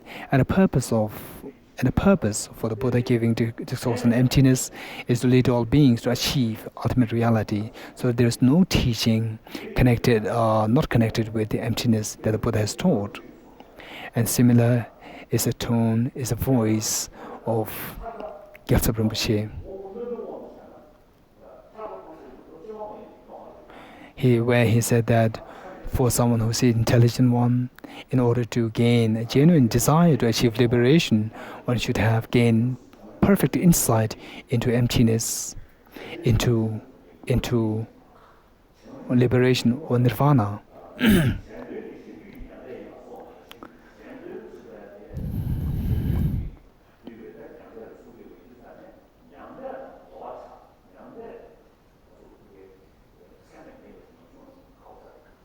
So unless and until one gains, one gains one gains the understanding of liberation, one gains the understanding of enlightenment, how can one possibly achieve a genuine desire to achieve these two?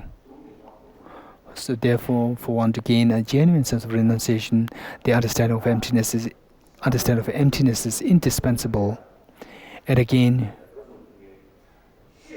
to gain unwavering, insightful faith in Buddha, Dharma, and Sangha, there must be a pure stainless experience or understanding of emptiness.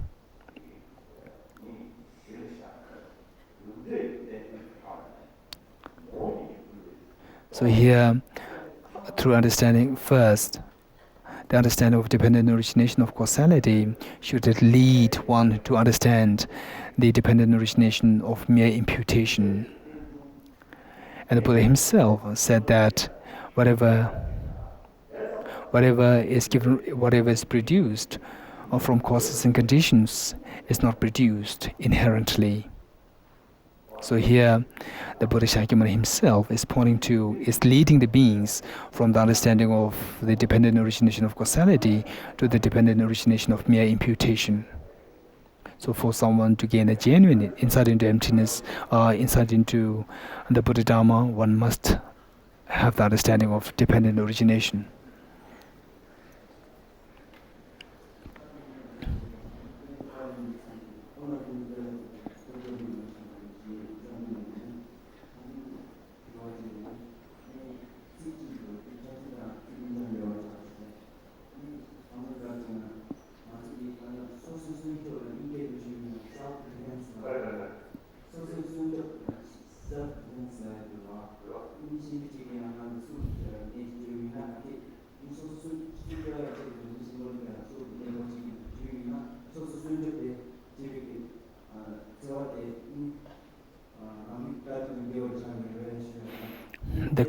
The question is for self-defense.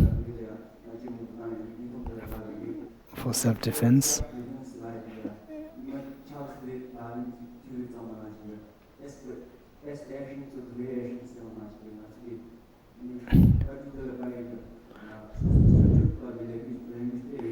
For self-defense, you might act violently against the opposition. Now the question is, does this contradict with the principles of Buddhism? For example, the Tibet issue, the Tibetans struggle against the Chinese for self-defense. So does this contradict against His Holiness's intention and the Buddha Dharma? His Holiness's response in the personal pratimoksha system. Pratimoksha system meaning pratimoksha meaning personal liberation. So there, under no circumstance one is allowed, one is consented to engage in any of the 7 physical or verbal actions, negative actions. So this is not at all permitted according to self-liberation system.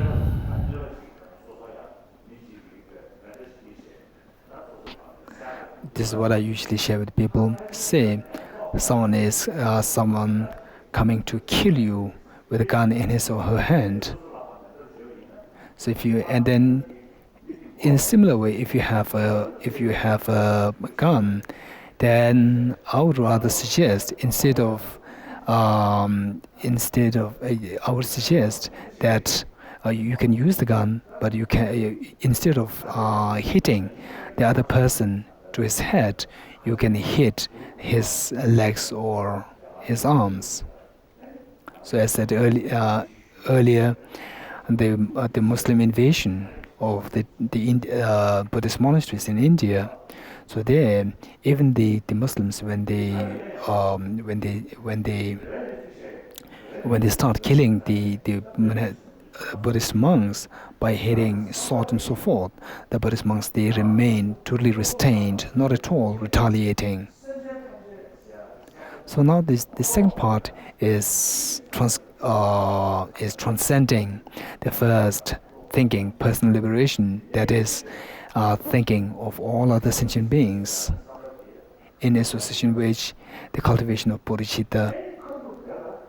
Say you have some degree of the experience of bodhicitta. So there's an account in relation to the Buddha Shakyamuni when he was still a bodhisattva. So there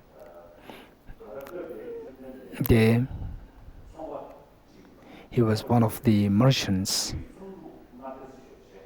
and he was the chief of the merchants, 500 merchants.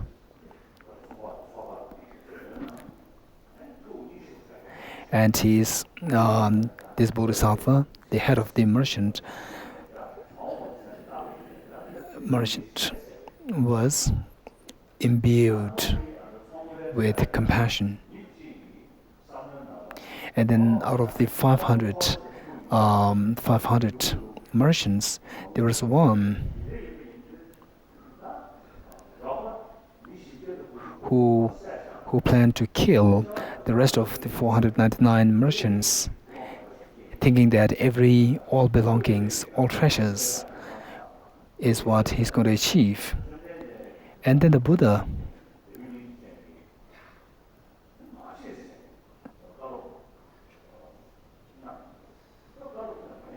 the Bodhisattva, he did advise that person not to commit this action, and then the person was reluctant to listen to that. Then this Bodhisattva then calculated or gave more thoughts. First, if the other person does kill the remaining 499 merchants, all 499 merchants are going to suffer, number one. Number two, the person, the perpetrator, the culprit, that person, after having killed 499 merchants in his future lifetimes, he had to undergo the consequence of that negative actions. And then this Bodhisattva thought that, well, now look, I've given the advice and he didn't listen to me. Now the only thing left with me is to eliminate this person. So then seeing that, if I eliminate this person, then 499 persons will be saved. And this person will also be saved from having to accumulate negative karmas of killing 499 persons. And the person who's going to suffer is myself. For having killed this person, I'm going to have the negative action. So then he said that, it doesn't matter, even if I have to undergo the consequence, as long as others receive the benefit. And then he did kill that person with ill will. So then it says that this Bodhisattva, instead of accumulating negative karma for killing that person, he accumulated enormous positive karma.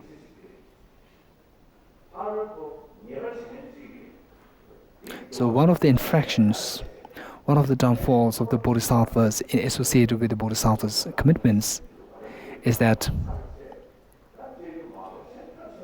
if there is no choice left with you other than to eliminate the other person to help, to benefit many other people,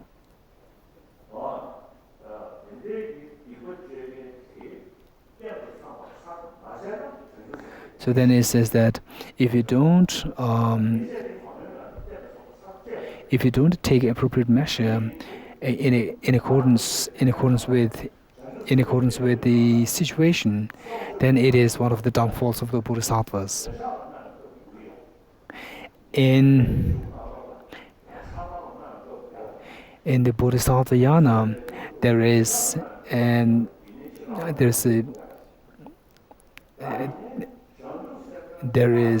consent given for the arisal of attachment, but not for the arisal of anger. And whereas in terms of the Shravakayana, there is not even the allowance of there is no allowance given even to the arisal of attachment. And whereas in Tantra, there is the allowances found even in relation to the arising of anger. It is because of this that in Tantra you find that there are deities depicted in wrathful aspect. So in Tantra there are four different actions: the action of peace, the action of proliferation, the action of power, the action of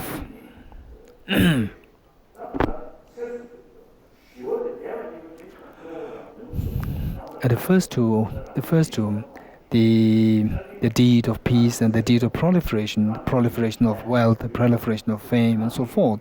These are associated with one's personal interest. And whereas the third and the fourth, which is the deed of power and deed of empowering, and the deed of the wrath. So these two are associated with benefiting others. So because it is by you empowering others, therefore letting others refrain from engaging in negativities. So here, you, after having empowered the other person, and then when you instruct, when you work to let the other person eliminate the negativities, then if the other person is if the other person is reluctant to listen to you when you resort to peaceful means, then you'll have to resort to wrathful action. And the wrathful actions constituting the action of creating separation, the activity of creating stiffness, the rigidity in the body of the enemy, creating ignorance, delusion, disillusionment in the other person, and finally the action of killing, getting rid of the other person. And here, the action of violence and non-violence. So this cannot be determined simply on the basis of the action itself. So this is what I always say. For example, you want to exploit someone else, you want to manipulate someone else, and then in terms of action, you come up with gifts, come up with smiles. Although the physical action seems to be non-violence, but since the motivation is to exploit the other person, to covet, exploitation and coveting the other person's wealth and so forth. So from that perspective, that action is essentially violence. And whereas, let's take another instance. Say a mother and a child. The child is really very naughty, and to avoid the naughty action of the child, the mother may hit the child sometimes, and then in terms of student and teacher, the teacher with a genuine sense of compassion, with a genuine sense of benefiting the children, then the teacher might resort to some action of beating and so forth, but essentially it is non-violence. So whereas for a tantric practitioner, if you are well qualified tantric practitioner, so there the person is endowed with bodhicitta. So it is totally a different issue. Like us, we are not at all qualified tantric practitioner. So Kongdang Rinpoche, he rightly said that someone using tantric practices in order merely to achieve favorable the wealth and so forth of this life. So here you are using tantra in a very unwise way. You are making a central word. You are using central word just as a fuel for burning, for fire. So this is such using the central word so uselessly. So it is because of this action of the using tantra in a very unwise way that the consequence that you're going to experience in the future lives is that you're going to take birth in the hell realm. So if you're motivated by bodhicitta, then outwardly the actions might seem a little bit harsh, but essentially the action is non-violent. So generally speaking, even in terms of the Tibetan issue, resorting to non-violence is really very important, because it is because of our non-violent approach that we receive tremendous support from the world everywhere.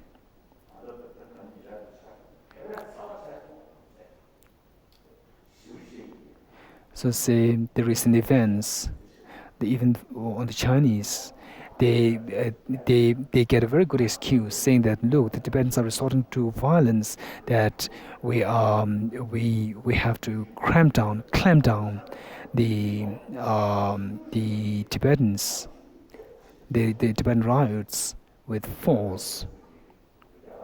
So whereas in true sense, the Tibetan action is non-violent, because of which we get the confidence to say that, oh, please send investigatory group into Tibet to see if that is really triggered by the Tibetans outside, and so forth. And you can also come to the unbiased groups can come to search our documents here.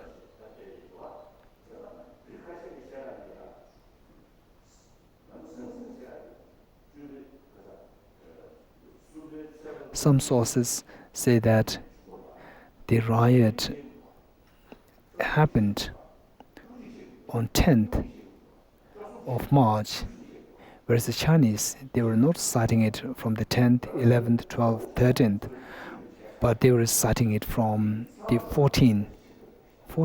So this indicates that the Tibetan actions from 10th, 11th, 12th, 13th, they have been purely non-violent.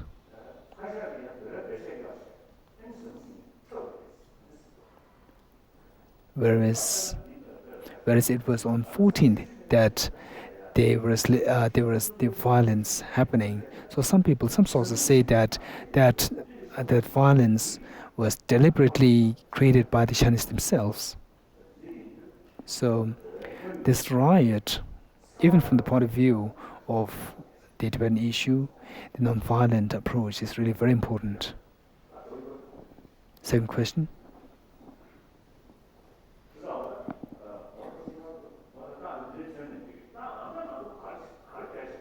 So now, what is important for us now is that we are resorting to non-violent path.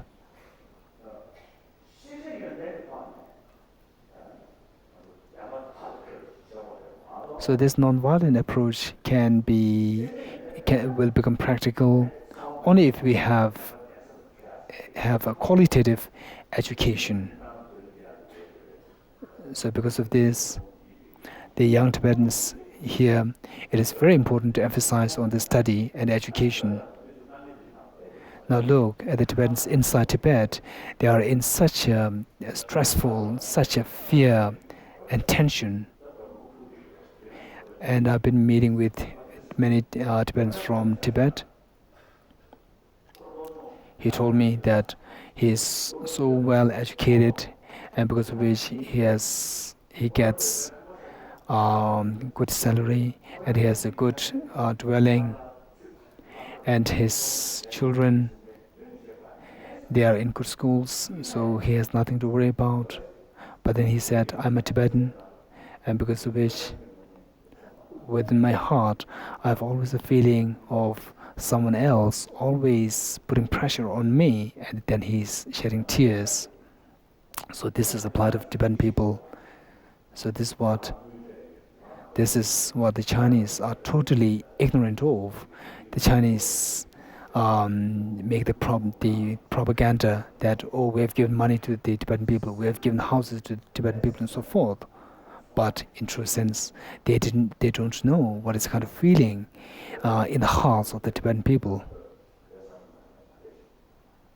So because that person, being a Tibetan, he can truly feel the pain and the pressure in his heart.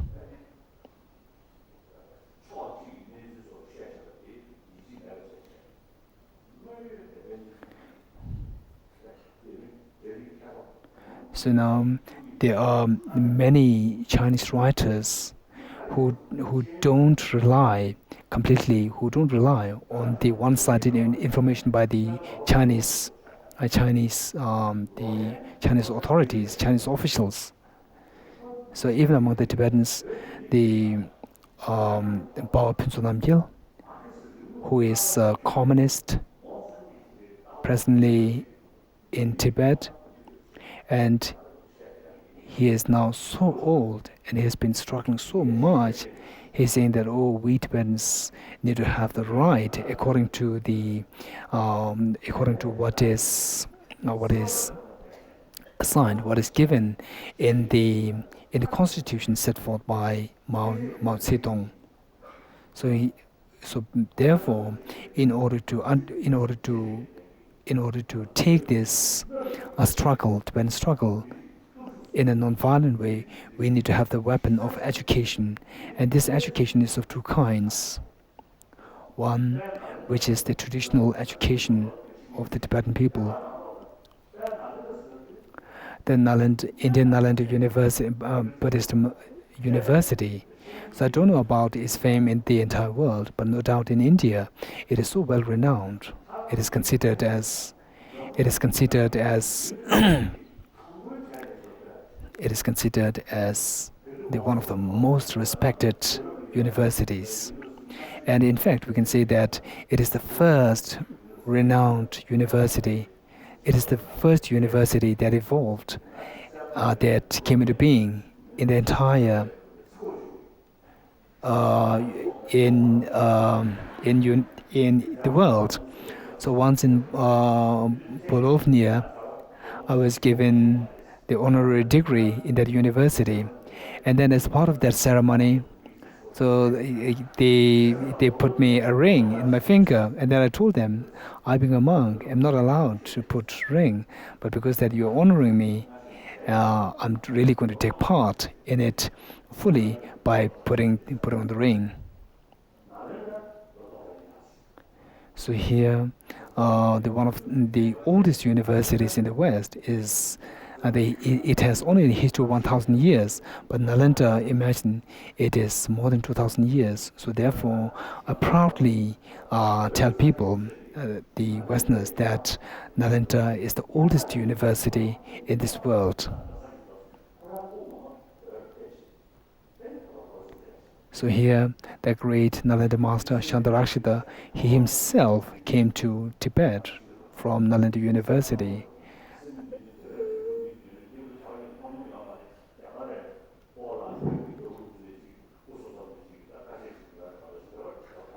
So there, as a training, they were selected 8 Tibetan boys to test whether Tibetans can become a genuine monastics or monks.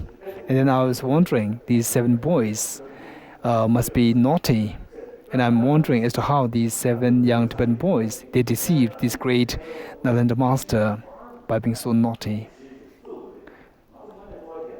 So look, this great Shantarakshita, the great master from Nalanda University, he personally visited Tibet and established Buddhism there. So from that perspective, we should be feeling so proud of. And of course, Buddhism flourished in many other places and countries like Sri Lanka, Burma, Thailand, and so forth. And also in China, Japan, Buddhism flourished, and particularly the Nalanda Buddhism of Nalanda system, Nalanda University system, was flourished. However, the Indian masters, renowned Indian masters, coming in person is what really happened only in Tibet. So usually, I used to respect the Chinese for their being the elder students of Buddhism, because Buddhism flourished in China 300 years prior to the flourishing of Buddhism in Tibet. So because of which the Chinese Buddhists are senior students of Buddhism. Then from that perspective, I bow to the Chinese Buddhist. However, as part of joke, I tell them that I do respect you for your being senior students of Buddhism.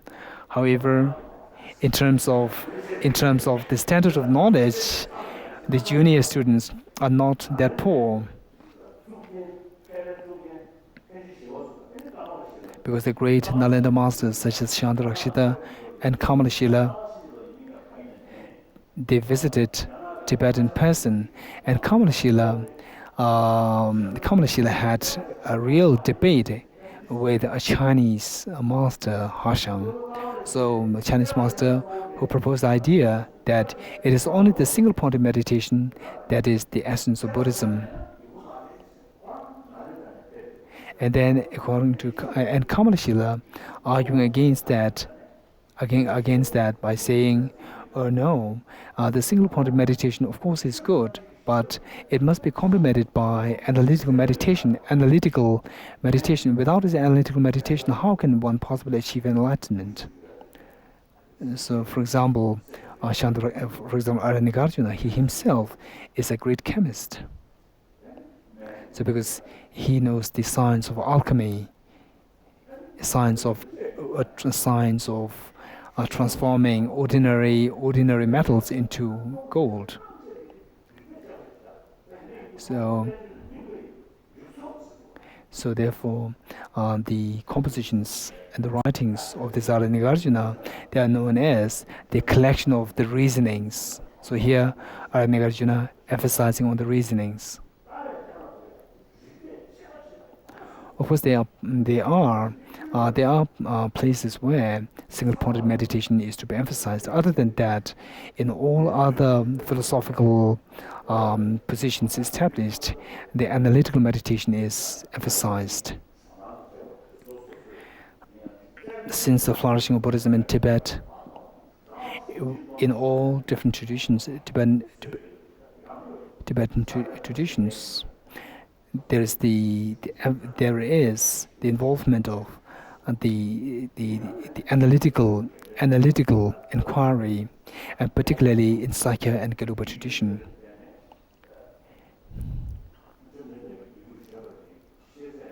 And it is because of this analytical meditation that became so prominent and prevalent in Tibet that the younger students of the Buddha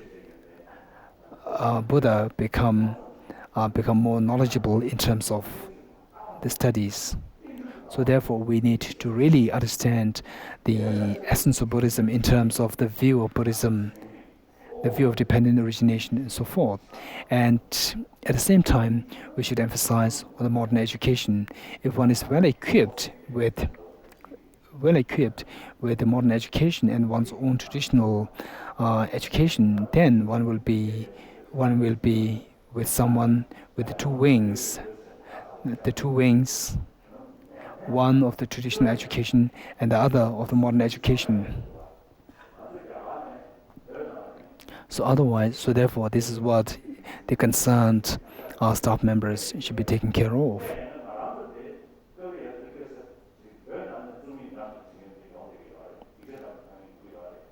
So nowadays, some of the Tibetans inside Tibet, they are coming up with writings. Whereas in India, we find less number of Tibetans who come up with a very high standard of Tibetan language. So this is quite sad. So there are areas of a mistake.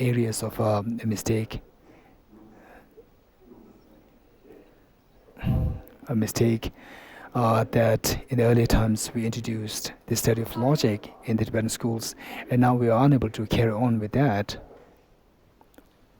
So from the student side as well, we should make it a point that these points are well taken care of.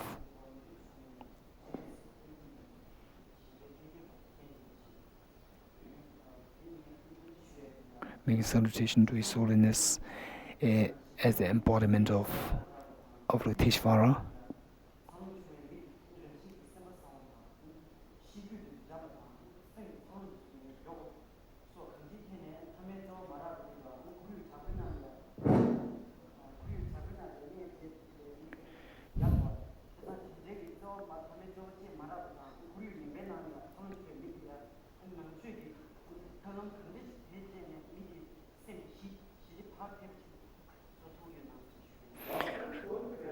the question is, some students who are lacking, who didn't get the opportunity to uh, to spend much time with their parents, they tend to be lacking the ability to express compassion towards others. So how can Buddhism help these people? So His Holiness's response. This is really a very practical question, very good question. So the best means is by promoting love and compassion in these people.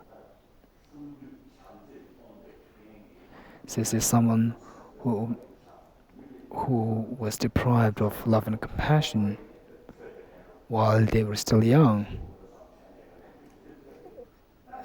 As they grow, they find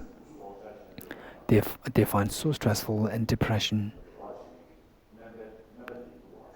Nowadays, they are psychotherapists through their personal experience. By using their respective skillful techniques, maybe they can help. So this is what I share with these people.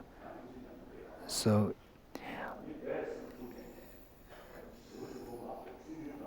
people who are so short-tempered.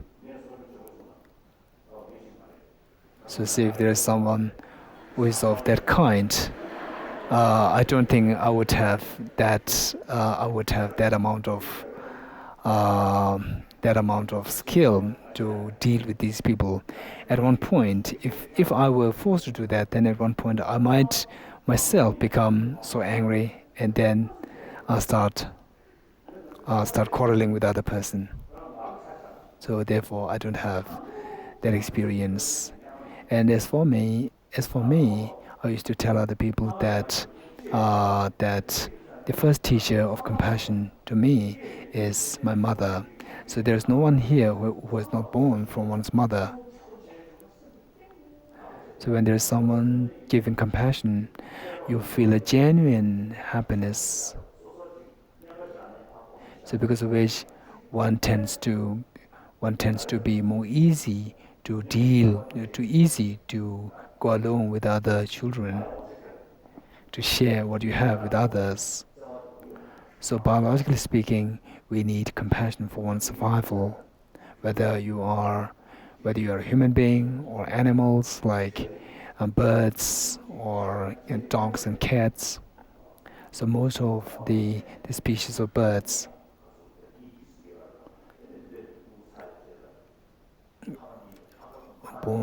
born from the eggs, and then after hatching, then the mother birds they feed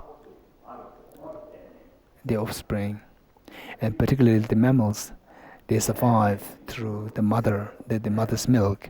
And if the mother doesn't have that compassion or affection, that amount of affection towards the child, then the mother will not be ready to give milk to the child. And likewise, if the child doesn't possess that amount of affection towards the mother, then the child will not feel connected, because of which he or she will not survive. So this comes about because of biological component. So I'm just wondering if this is due to karma. So we really need to look for a demarcation between what is because of karma or what is because of biological or by nature. For example, some species of turtles, they simply lay their eggs and then they leave. And whereas the snakes and the crocodiles, they tend to simply keep guarding. They after laying the eggs, they keep guarding the eggs.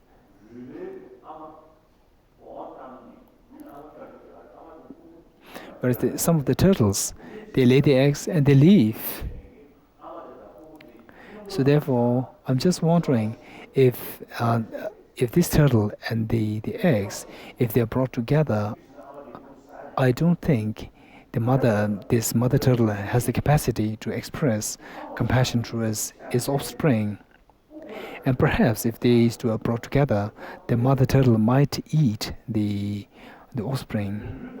So because this offspring, the survival of this offspring of the turtle is what they do independent of their mother, because of which this biologically produced compassion is not required. So whereas in the case of the mammals, in order for the child offspring to survive, it must survive by the affection of the mother. So for the survival, the compassion must be needed. So this compassion is there because of the biological factor. Of course, this affection is biased. So therefore, in the case of the social animals, it is crucially important for the mothers, the parents, and particularly the mothers to share, to give appropriate, adequate amount of love and affection towards their children.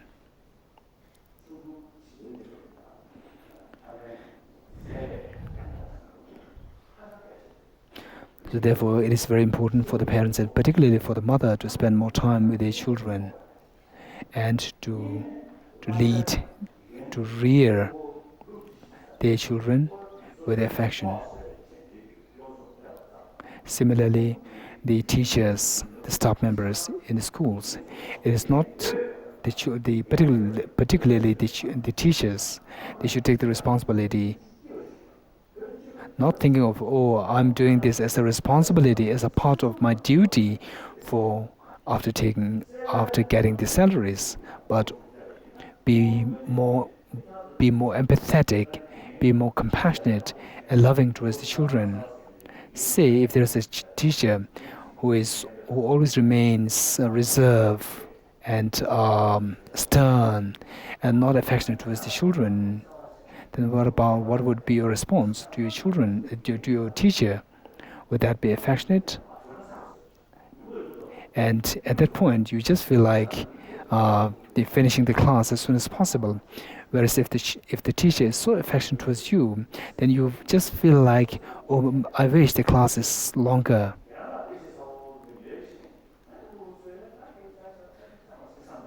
So here, and depending on how great the affection is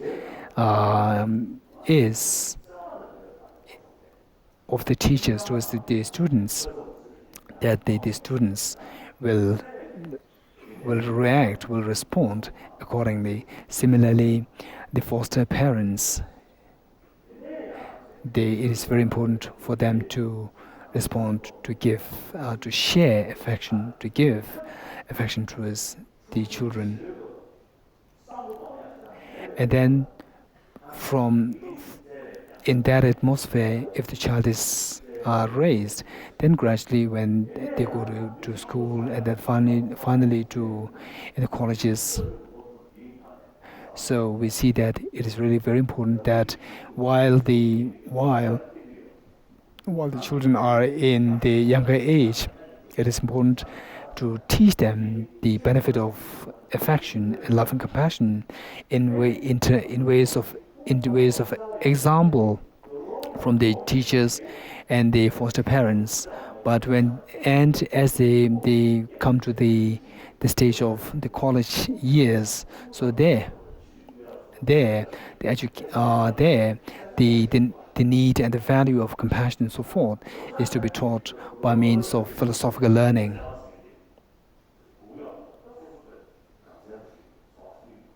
So say, as a small children, they will, of course, sometimes they will engage in the action of stealing and so forth.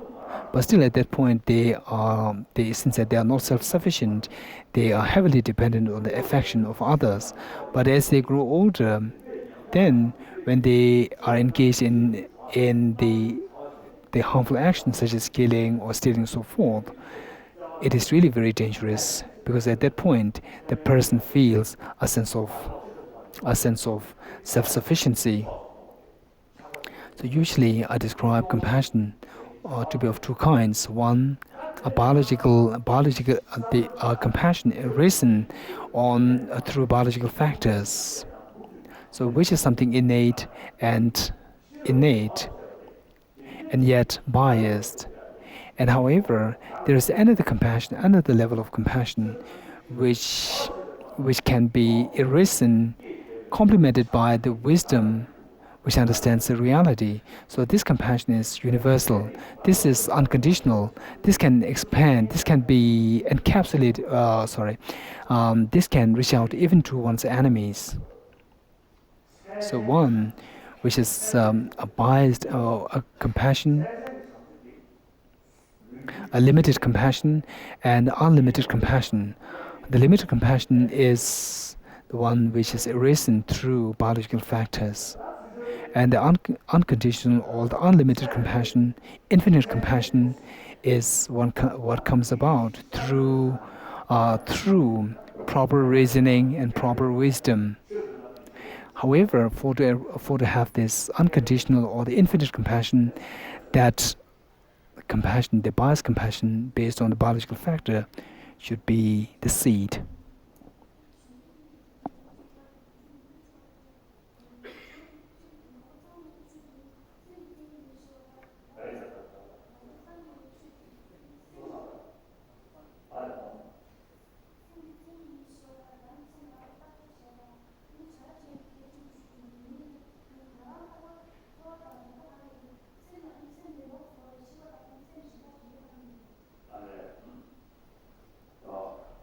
The question is, in the Buddhism expresses the importance of training one's mind, and my question is, I'm wondering if there is a mind, something distinct.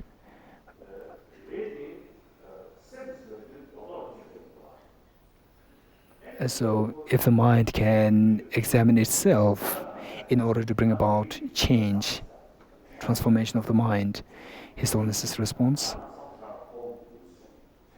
The mind is it has different kinds. So if you're a short-tempered person, then originally it is difficult to really examine one's own mind, but then gradually through training, even if you are short-tempered, when anger arises in you, from one corner of a corner of one's mind, you can examine whether you are in an angry state or not.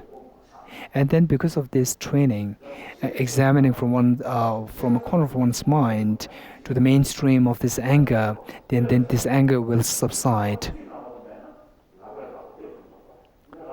For example, if you have only one hand, then when this hand is injured, the other hand cannot help. But since that we have two hands, even when one hand is injured, the other hand will come to help or come to heal the other hand which is injured. Similarly, our mind is not just a monolithic, a single entity, but it has different facets. It is different. It is multitudes of kinds.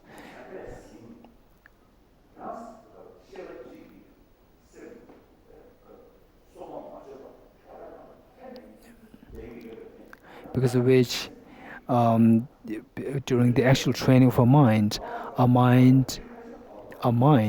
while it is focused on a particular object, then from a corner of your mind, you just examine if your mind remains focused on that object, or it is already straight.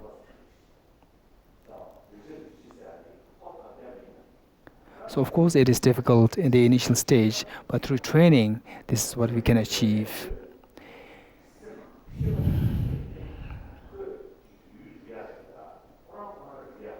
According to modern school, who accepts self-cognizing mind.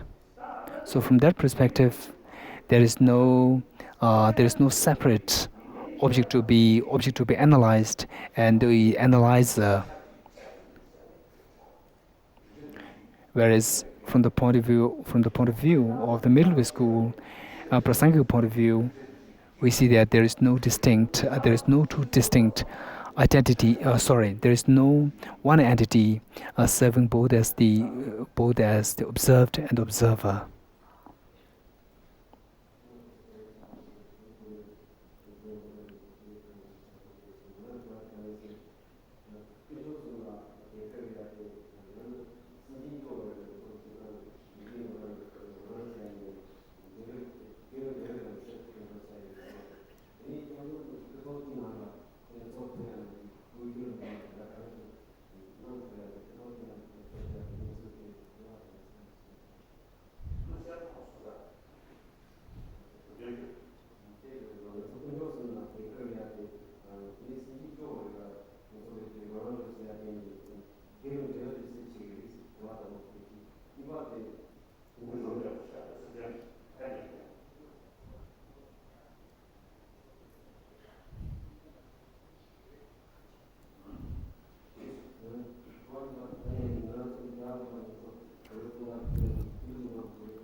The first question is, which is more beneficial, helping sentient beings or they going for refuge to the Buddha, Dharma, and Sangha? Response from His Holiness: making offerings constitutes of two. One, making offerings of the external objects, and second, making offerings in terms of practicing the Dharma well. Just related by the great saint, he said that making offerings of external objects is not what I have. So here, of the two offerings, the real offering should be the offering to benefit others. So wholeheartedly, if you benefit others,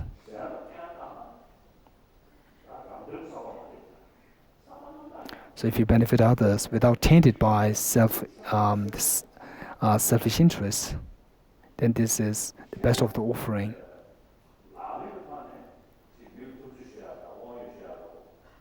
So whereas if you simply say, I go for refuge to Buddha, Dharma, and Sangha, I make offerings to Buddha, Dharma, and Sangha, while in practical sense, if you exploit others, this is deceiving the Buddha, Dharma, and Sangha. Then also faith. Faith again has different kinds, various kinds. Say, a faith wishing to achieve enlightenment, a faith wishing for one to become enlightened. So many of us, when we say Buddha, Dharma, and Sangha, we simply treat the Buddha, Dharma, and Sangha as though like some external creator or God, and then expecting something good happening, something good bestowing upon you from external force, Buddha, Dharma, and Sangha. This is an indication of one's lack of genuine understanding of the Dharma. But of course, there are instances where you receive blessings from Buddha, Dharma, and Sangha, but the true sense of going for refuge to the Buddha, Dharma, and Sangha is in ways of accepting Buddha, Dharma, and Sangha to be something to be achieved for oneself.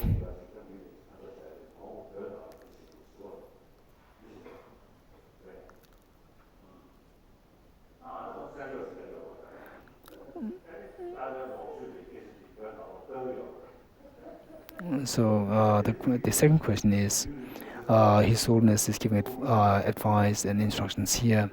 So how much do you think will be of benefit to the Tibetans there in Tibet? Response from His Holiness that What I'm saying here is what the Chinese authorities, officials, are considering as the instructions of the Dalai clique, the bad instructions, and this is what is being prohibited in Tibet. But of course, this is going to be of benefit to the Tibetans inside.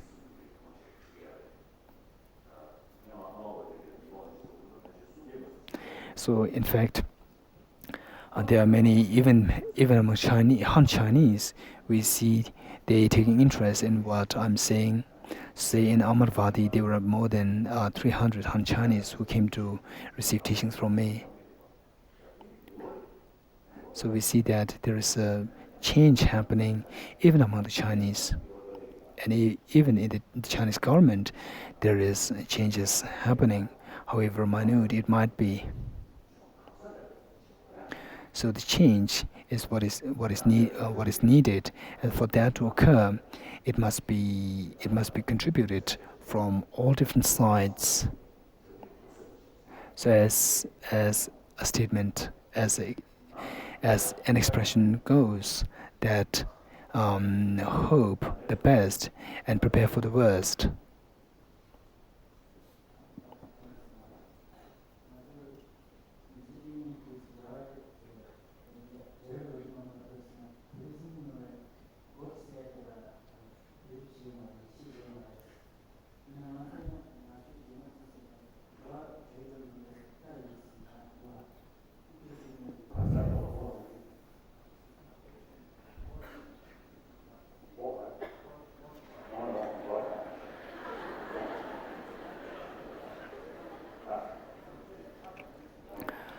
The question is, Buddhism doesn't believe in God, and on the other hand, in Buddhism there is mention of divine realm.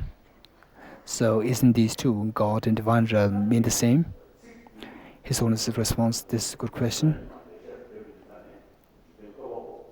The God has a connotation of creator. From this very etymology of God. So from this very the etymology, God has the connotation of creator. And whereas if you take in a loose sense God as some form of protector, then we can accept it. And then in Sanskrit there is there's the word Bhagavan for protector. So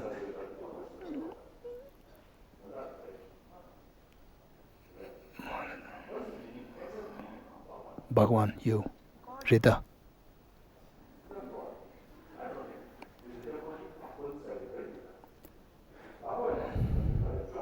좀 dance. No. So Bhagavan, this word in Hindi is Bhagavan, and Bhagavan, the literal meaning has a connotation, the one endowed with having abandoned wrong things.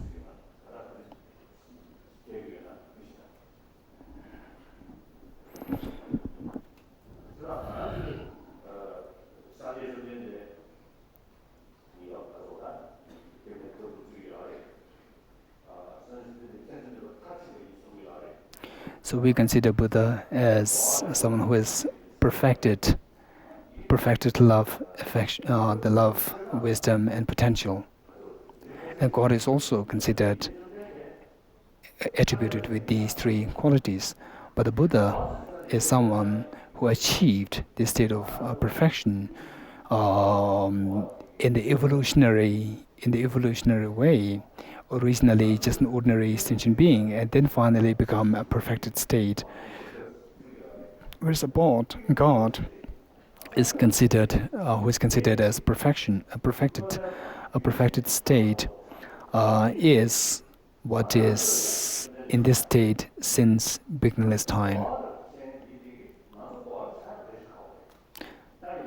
So, from the Buddhist perspective, we can become Buddhas. Whereas from those people who believe in God, the ordinary beings cannot become God.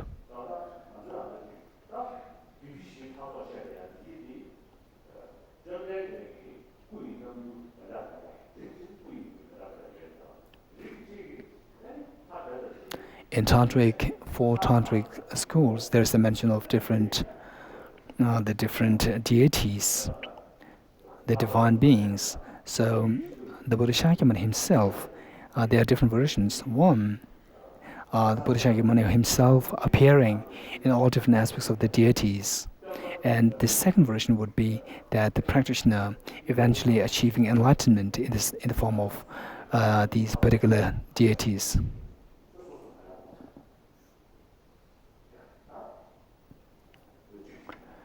Now the last question.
Osho sir.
The question is quite not clear, and his honest response.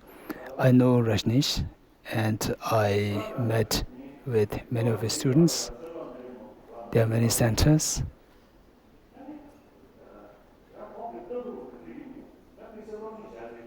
I didn't get opportunity to study his views.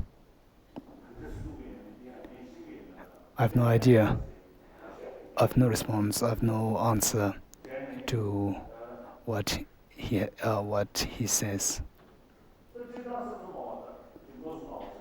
So generally speaking, the idealism and the materialism from Buddhism,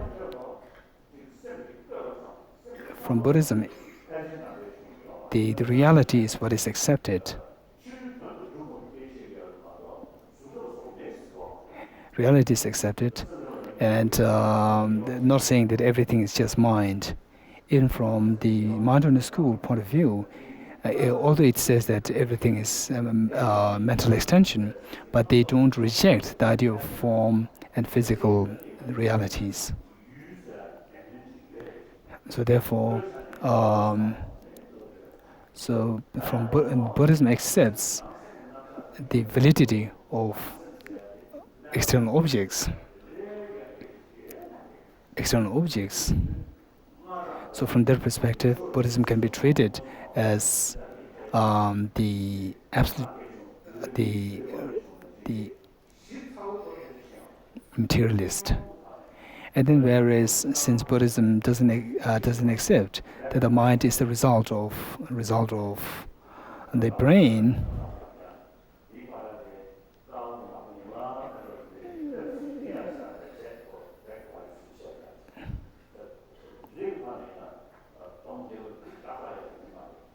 so therefore we cannot really demarcate Buddhism as either as idealist or materialist, trying to divide into black and white. So it can be viewed from different views. So this needs profound or detailed research. Within Buddhism, there are schools, some schools accepting external reality, some not.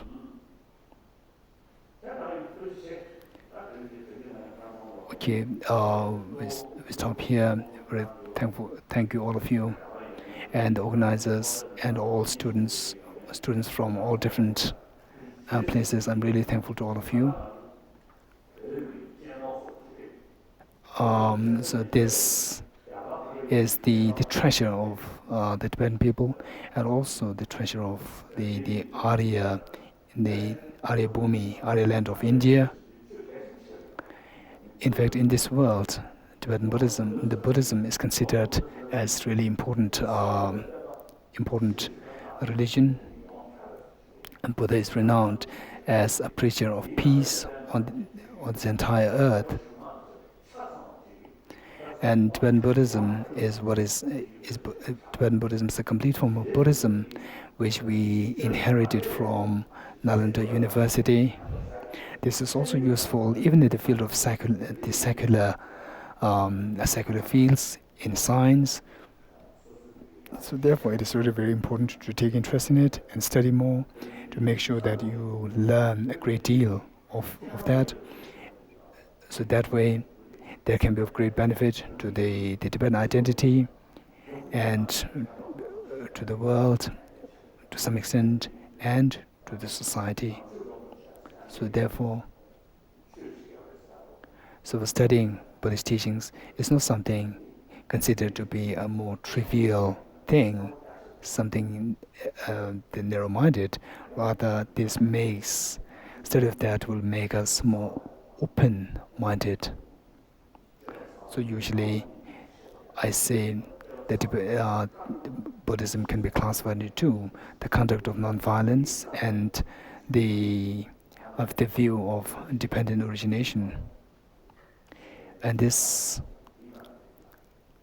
conduct of non-violence is what we inherited, the warm-heartedness that we inherited from our childhood, from our mother. And whereas the view of dependent origination,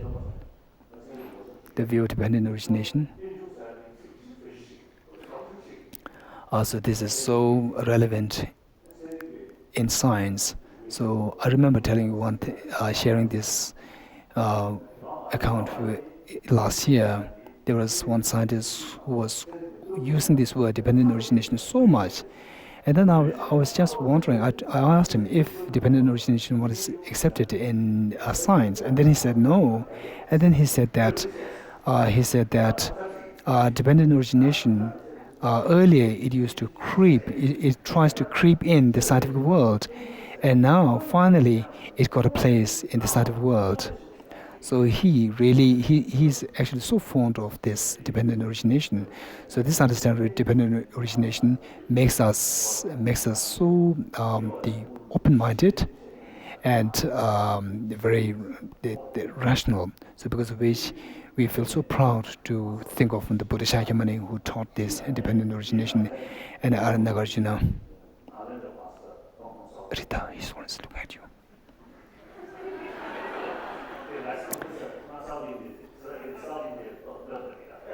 So the great masters like Nagarjuna and all these things, who are so well versed in dependent origination, is from South India, and this Miss Rita Miss Radha, she's from South India, so I'm trying to appease the South Indians.